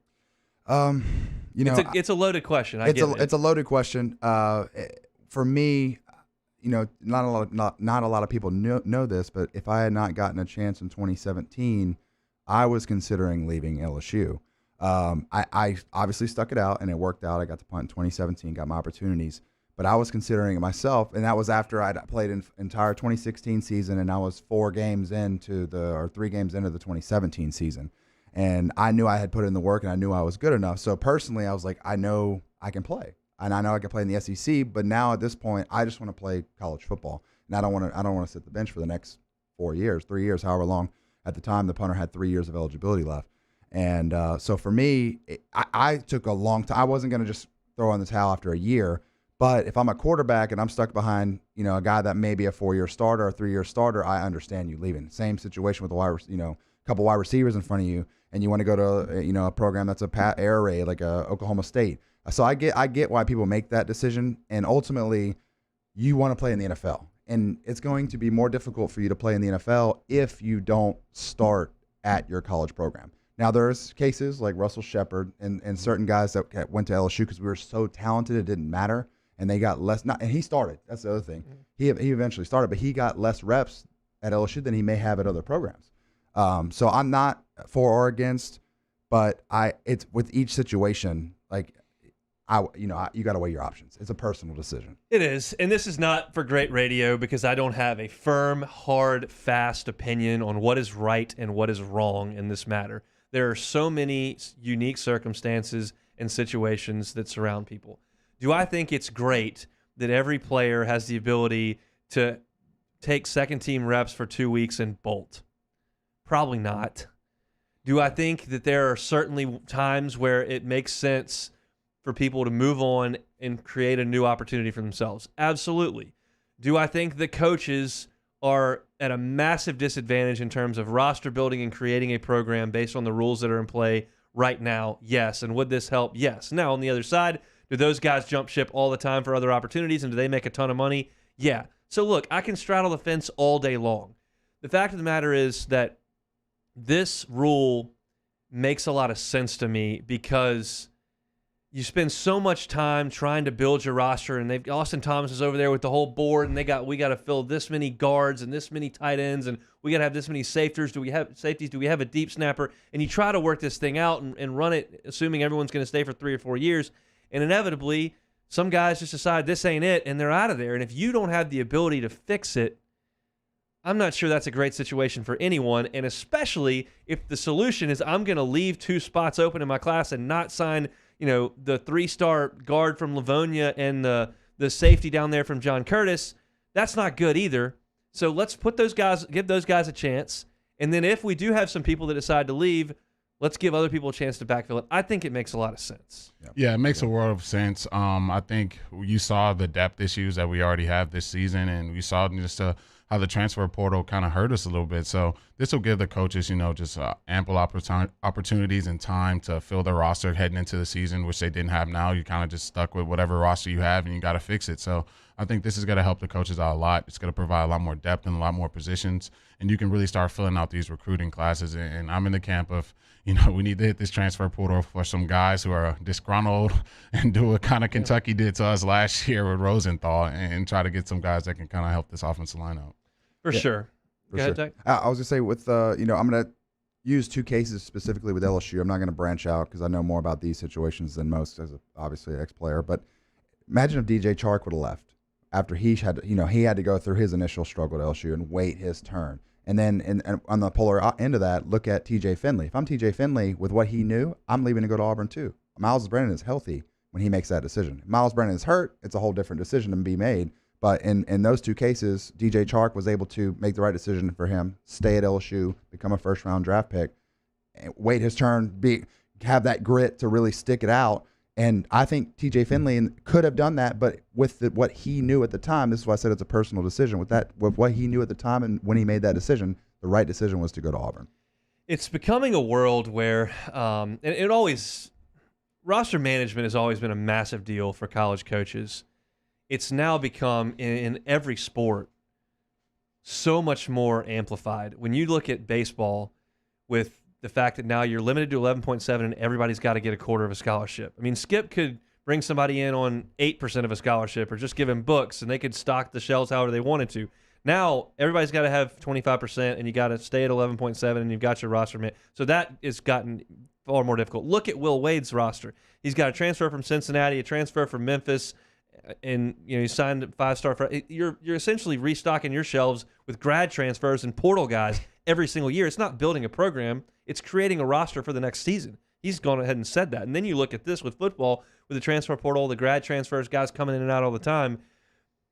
It is not what it used to be, and I don't see how it's going to go back. So essentially the best quality, in my estimation, that a coach can have now is being able to manage your roster. I don't care how good a player caller you are. If you don't have anyone that can play guard or center, on a football line, like you're not going to make it happen. In football, if you can't figure out how to allocate your scholarships and you got guys going into the draft out of one place and transferring out on the other, you don't have a team. I don't care if you can coach how to spin a curveball. Like it is a new day in college sports. Yeah, it's night and day compared to when I was playing football.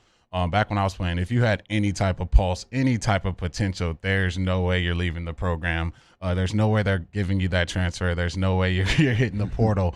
You have to be a guy who's a bonehead off the field and also a guy who they felt like just couldn't help the football team. And then they possibly give you that opportunity to transfer. Nowadays, it's just totally different. It's like he said, it's free agency pretty much.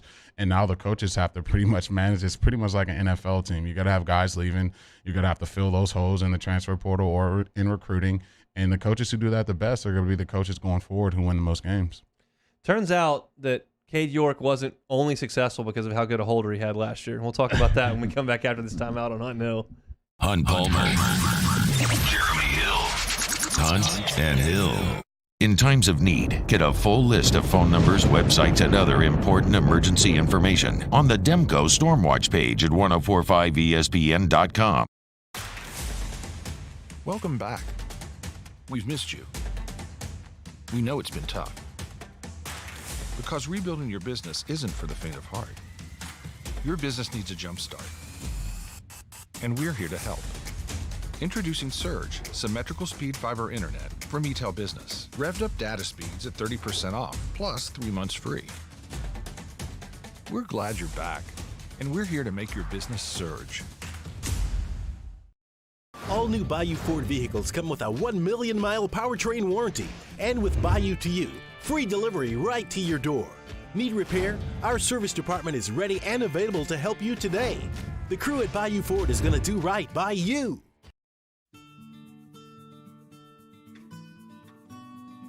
This is a house call. This is a follow-up appointment. This is a diabetes checkup. This isn't just more convenient care, it's more advanced care. This is innovating healthcare at Louisiana's #1 hospital, Ochsner. Our topic today is about savings. What is savings? Hancock Whitney isn't just a bank for our clients. We're investing in our hometowns, making life better for everyone. So keep dreaming. We've got your back.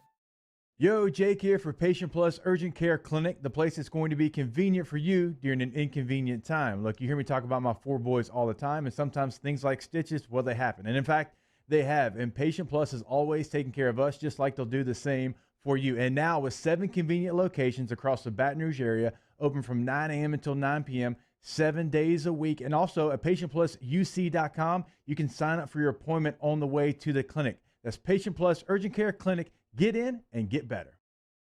At All-Star Toyota, you get it all.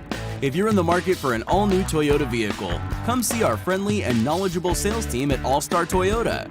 Located in Baton Rouge at the corner of Airline and Goodwood, we've been serving our community since 2005 by offering a large selection of new Toyota cars, trucks, and SUVs. Get behind the wheel of your dream car and take a test drive at All-Star Toyota today.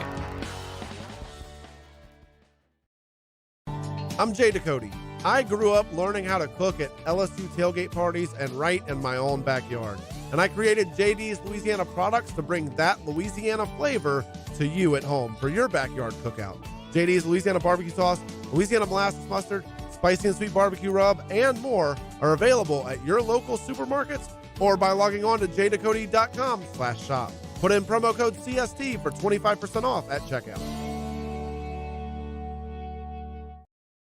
Make this summer your backyard party year with Chris's Specialty Foods. Wings, burgers, brisket, steak, and boudin, plus great Cajun side dishes. We do all the prep, and you enjoy laughing with friends and family. Chris's Specialty Foods, Millerville, New Orleans, Prairieville, and Frisco. Everybody loves Chris's authentic Cajun meat.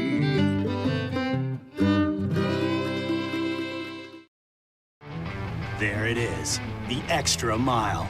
on the border of expected and extraordinary for those willing to go further, like vans customized for work or play, with safety and tech to keep you connected. Supported by a 5-star sales, service, and finance team, and backed by the 1-star you know. So go the extra mile. It's never crowded, because so few have what it takes. Join us for a huge Thursday edition of Hunt and Hill. We've got our Survivor picks. It's a throwback Thursday, and in week 1 in the NFL, change our Super Bowl picks. Coming up Thursday, Hunt and Hill, 104.5 ESPN, Baton Rouge.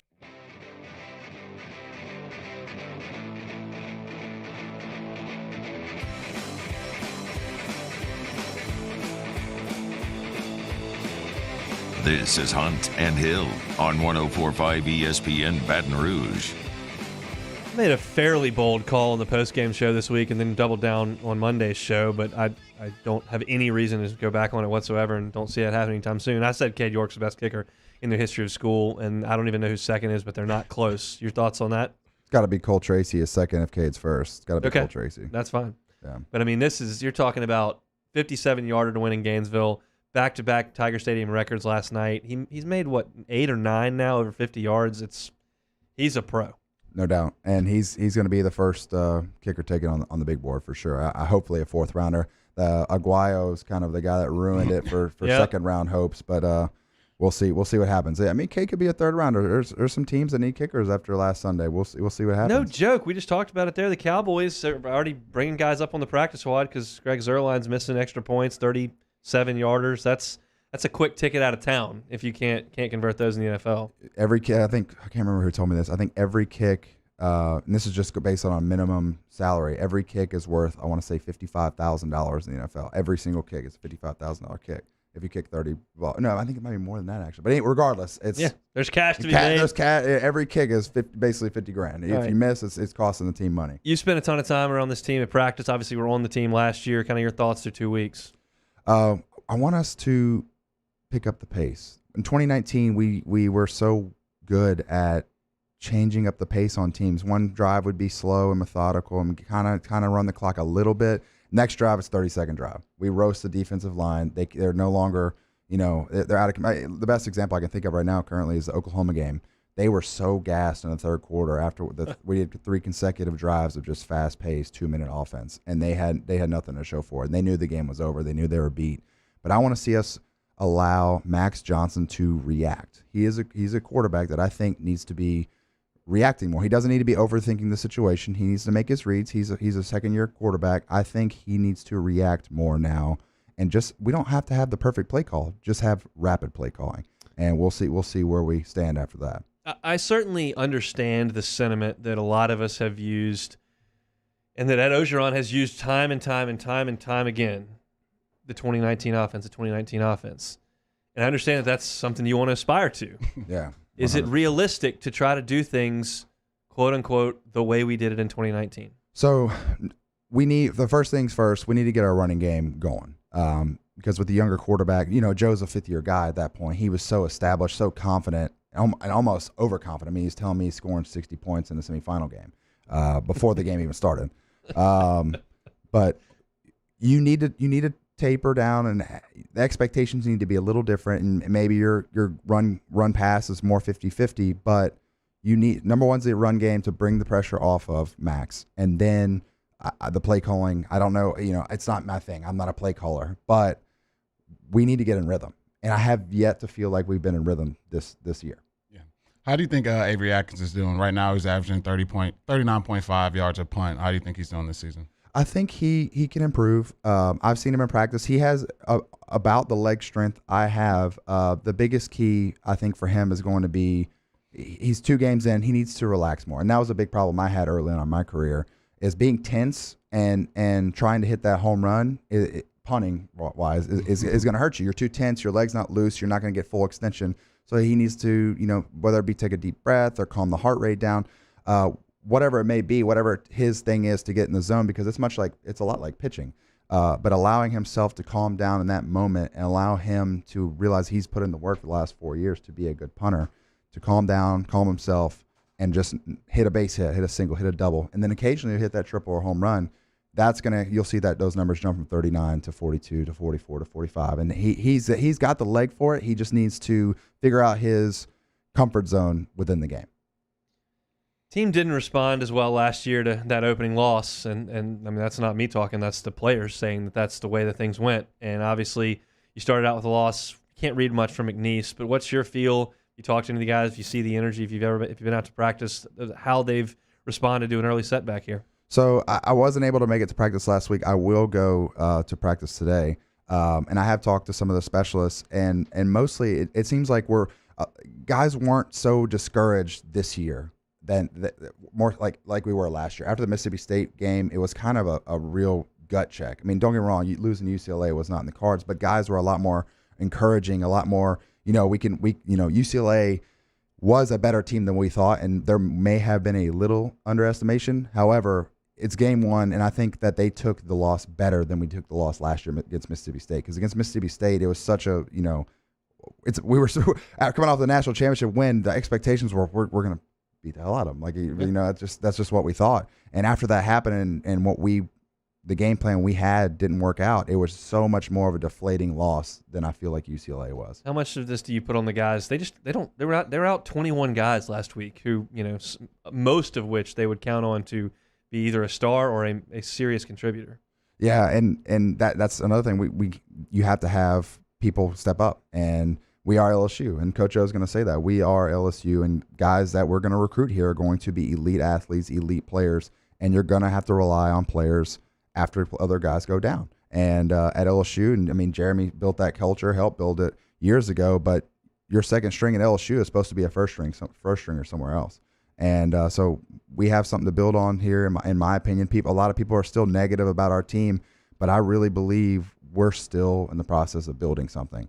And a lot of people want to hate and say this or that, but I'm going to be forever LSU, just like Jeremy, just like you. It is what it is, but I think we're going through a little bit of pain right now. But once we get that rhythm back and that swagger back, I think we're going to be just There's fine. a lot of ways to look at a football season, and if you want to come grab a cup of coffee with me, or be on the golf course with me and tell me, look, this offensive line sucks. They can't block anybody. They can't get the running game going. This coaching staff is over their skis because it's their first year calling plays, and this team looks like a 5-7 team or 6-6, and this program's in big trouble.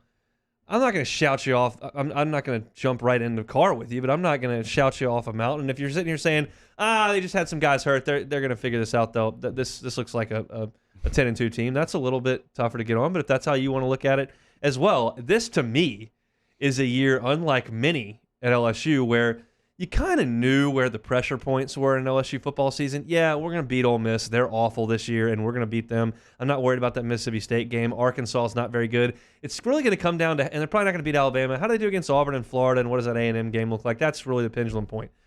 That ain't it this time. I can point to any game on the schedule and go, they could win that or they could lose it. I don't really know. So it's really just buckle up for me and see what happens. 100%. And we have to improve in every facet of the game.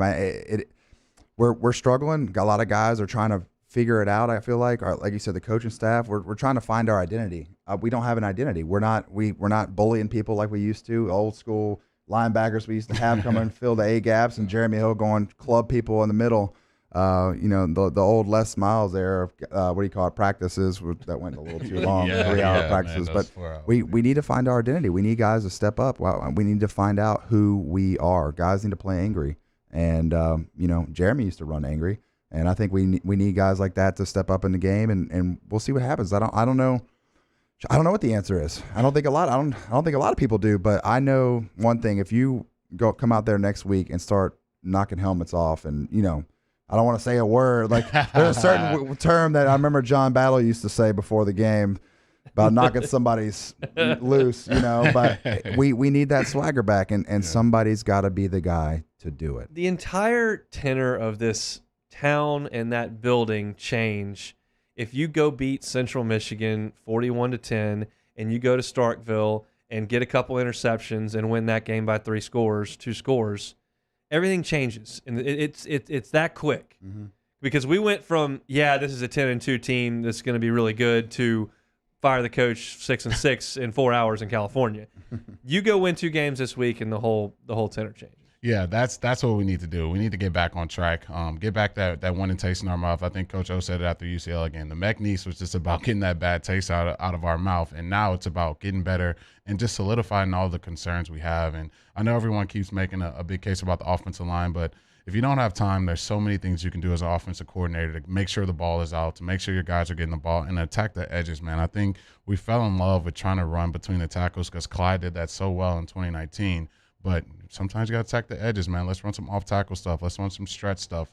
We haven't pushed every button. And until we do that, then I'm going to really start having some concerns. But there's so many things we can do, and there's still so much talent in that locker room. So I still got some faith. That's the terminology I use in baseball when it gets to, when it gets to the middle of May, or early May, and you kind of look and go, yeah, he's pushed every button. There's nobody else you can bring in, or this is the group. We've used that guy who came in and hit a couple homers and gave us a spark there. We found a little bull. They have not pushed every button yet on this team, so there's still some hope to be had. Some of you will choose not to take it, but there's a little bit there to be had. We'll come back and close things out with Zach Von Rosenberg next. This is Hunt and Hill on 104.5 ESPN Baton Rouge. Our listeners fire off their opinions on the jimsfirearms.net hotline at 499-1045. Keep listening for your next chance to shoot us your thoughts with the jimsfirearms.net hotline on 104.5 ESPN Baton Rouge.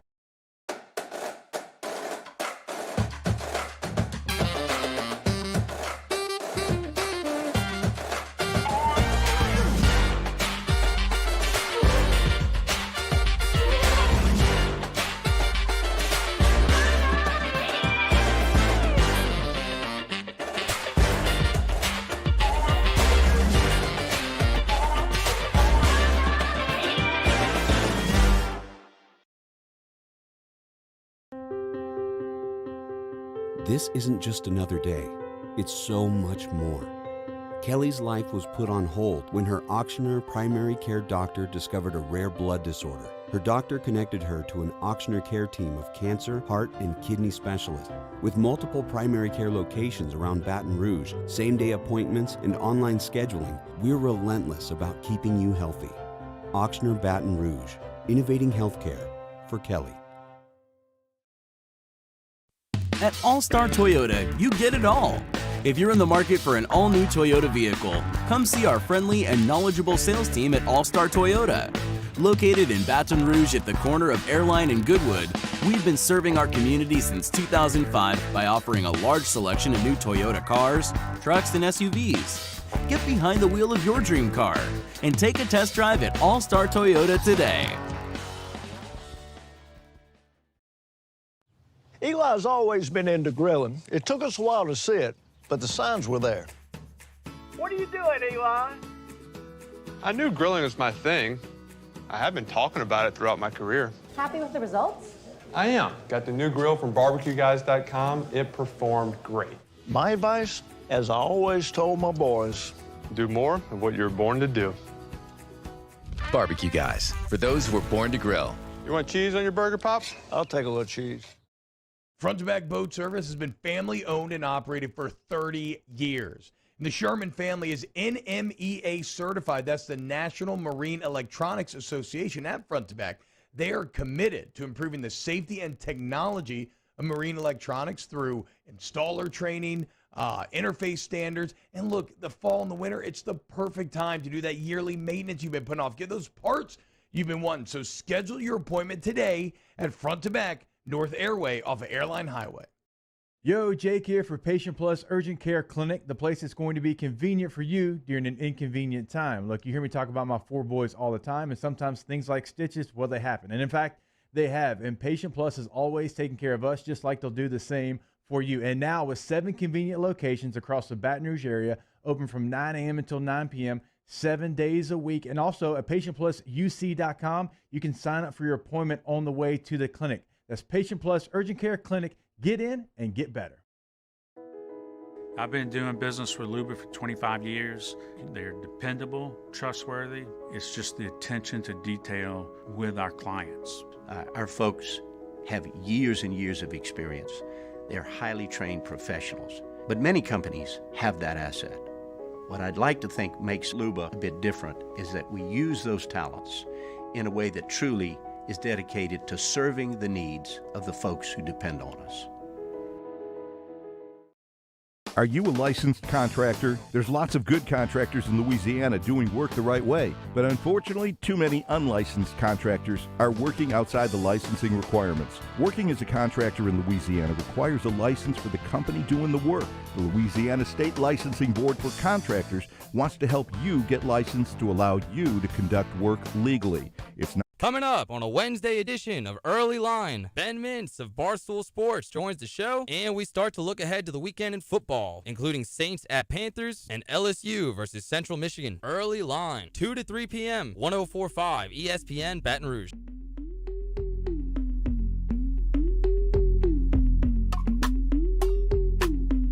Hunt and Hill, 104.5 ESPN Baton Rouge. Closing up shop on a Wednesday. We'll do it as we do it every single day, a little take it or leave it. Zach, you want to lead us off? Yeah, I'll start with a little Urban Meyer. He says there's no way he will take the USC job. Are you taking it or leaving it? I'm taking that. I don't think he's going to be the head. He just signed on with Jacksonville. I just don't think he's going to bolt after one half a year. I mean, Petrino just about did it, but I think he's going to try to make it work in Jacksonville. Narrator, it didn't work, but he will try. We saw Lane Kiffin do that at Tennessee. I think he was at Tennessee for like 6 or 7 months, and then he took the USC job. So I wouldn't rule it out, man. The way Urban was pouting on that sideline, I don't know. Urban's a little shaky, man. You never know with Urban. He may pull a fast one on you. He reminds me of Saban in a lot of ways, as he likes ultimate control, and he's not going to have ultimate control in Jacksonville like he will at USC. Nick called back to Baton Rouge when he got to Miami and told him, I said, I made a huge mistake. If this thing goes south, let me back in. And, of course, Les won a lot of games, so that didn't happen. Dan Mullen is intent on running the 2QB system against Bama this weekend. Jeremy, taking or leaving the 2QB system in Gainesville?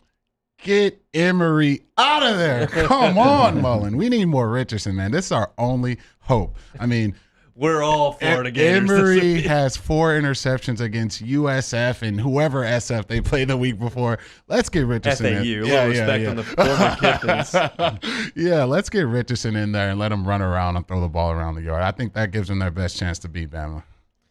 Mike Tannenbaum of ESPN.com has Joe Burrow ranked the 16th quarterback in the NFL heading into week 2. You taking or leaving Burrow as top half of the NFL quarterback?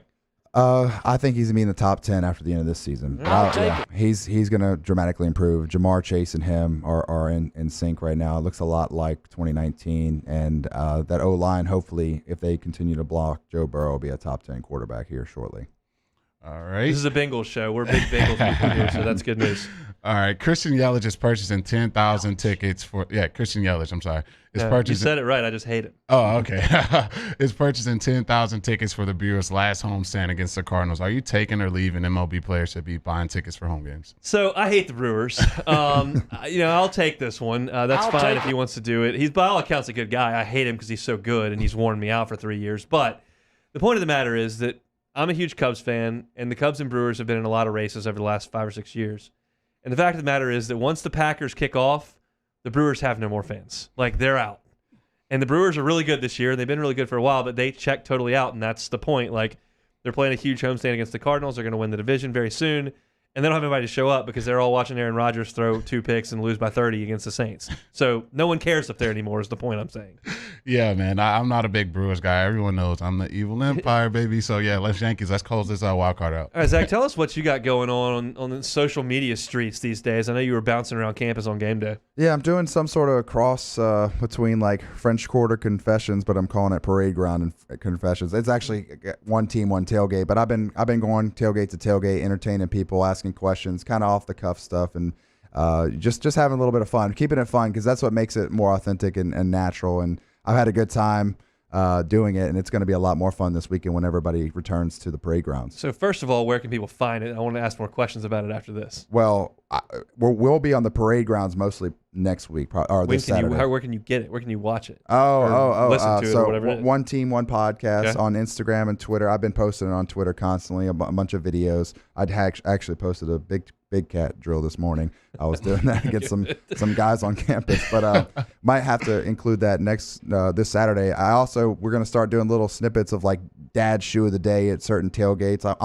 I tried to trade my shoes I was wearing for some dad New Balance ones, the white ones. I wanted to trade my shoes. I had some G Nikes, some Air Forces that I was wearing. I wanted to trade them for some dad shoes, but I wasn't able to do it. But hopefully this Saturday I'll be able to do that. How was campus? I mean, I really enjoyed my time on campus on Saturday. It felt pretty normal. It was a late start. A lot of people got a late start, but once it got going, it got going. And I think once we get into SEC play, it's going to be wild and crazy early. But once they got out there, they were out there in force for sure. All right, Jay Hill, you ready for this evening? Oh, yeah. I say over under on the call it. I'm going to go under 11 tonight. I don't know if Central Michigan and beating McNeese moves the needle quite much, so I'm going to go 11. What you thinking? I think it'll be under 11. We'll see. But we'll be on the Tiger Zone tonight from 8 to 10 on Eagle 98.1 or on the 104.5 YouTube stream. You can catch it either place. We're taking your phone calls, so if you got phone calls, questions, concerns, comments, just want to tell us how wonderful we are, you can call us on Eagle 98.1 tonight or get into the Bayou Ford chat. So that's us 8 to 10 tonight after the Ed Ogeron show, which will be on from 7 to 8 from TJ Ribs with Chris Blair. Zach, they can find you One Team One Podcast and on the parade ground this Saturday? Yeah, absolutely. You can follow me on ZVR09, both Instagram and Twitter. Love to hear it. We appreciate you jumping in. Cool. Earlier on this show, we had a little Ed Ogeron teleconference reaction. We talked a little bit about Central Michigan, and I had some thoughts on the Chippewas in the first hour. Shea Dixon from Go247 was great. He joined us at 12:30. We talked about the top college football jobs in the country based on the athletic staff polling the college football world. Had some interesting thoughts there, and Zach Von Rosenberg jumped aboard here for the final hour and change. Tomorrow we've got a huge show coming up. I'm thrilled to announce that Tom Hart is going to join us. He's going to be on the call for ESPN coming up on Saturday for LSU and Central Michigan. So Tom Hart will jump aboard the show. We've got our Survivor picks. We're all still alive. Jeremy took the Bucks week 1, squeaked by. I took the Rams. They dominated as usual. Taylor took Carolina, squeaked by there as well. And we'll see if we've changed our thoughts at all on just what teams can win the Super Bowl. I know my man Jay Hill there doesn't have the Saints on his list. You feeling a little nervous about that? Oh, man. I think it'd be great for the show, actually. I think if the Saints somehow get to the Super Bowl, I think that'd be great. I'll take that L on that one. And tonight we're going to do our SEC picks on Tiger Zone. I'm mauling you in that, too. It's just you just take L's left and right on this show. How do you feel about that? It's early on, man. We got so many weeks. I'm going to take on the approach of the Tigers. We're getting better every week, baby. Let's go. Matt Moscone is going to drive you home from 3 to 6 on AFR. Jimmy Ott's game time is from 6 to 8. We're following that. Early line, Mario and Musso, they are next. You're listening to Hunt and Hill on 104.5 ESPN Baton Rouge.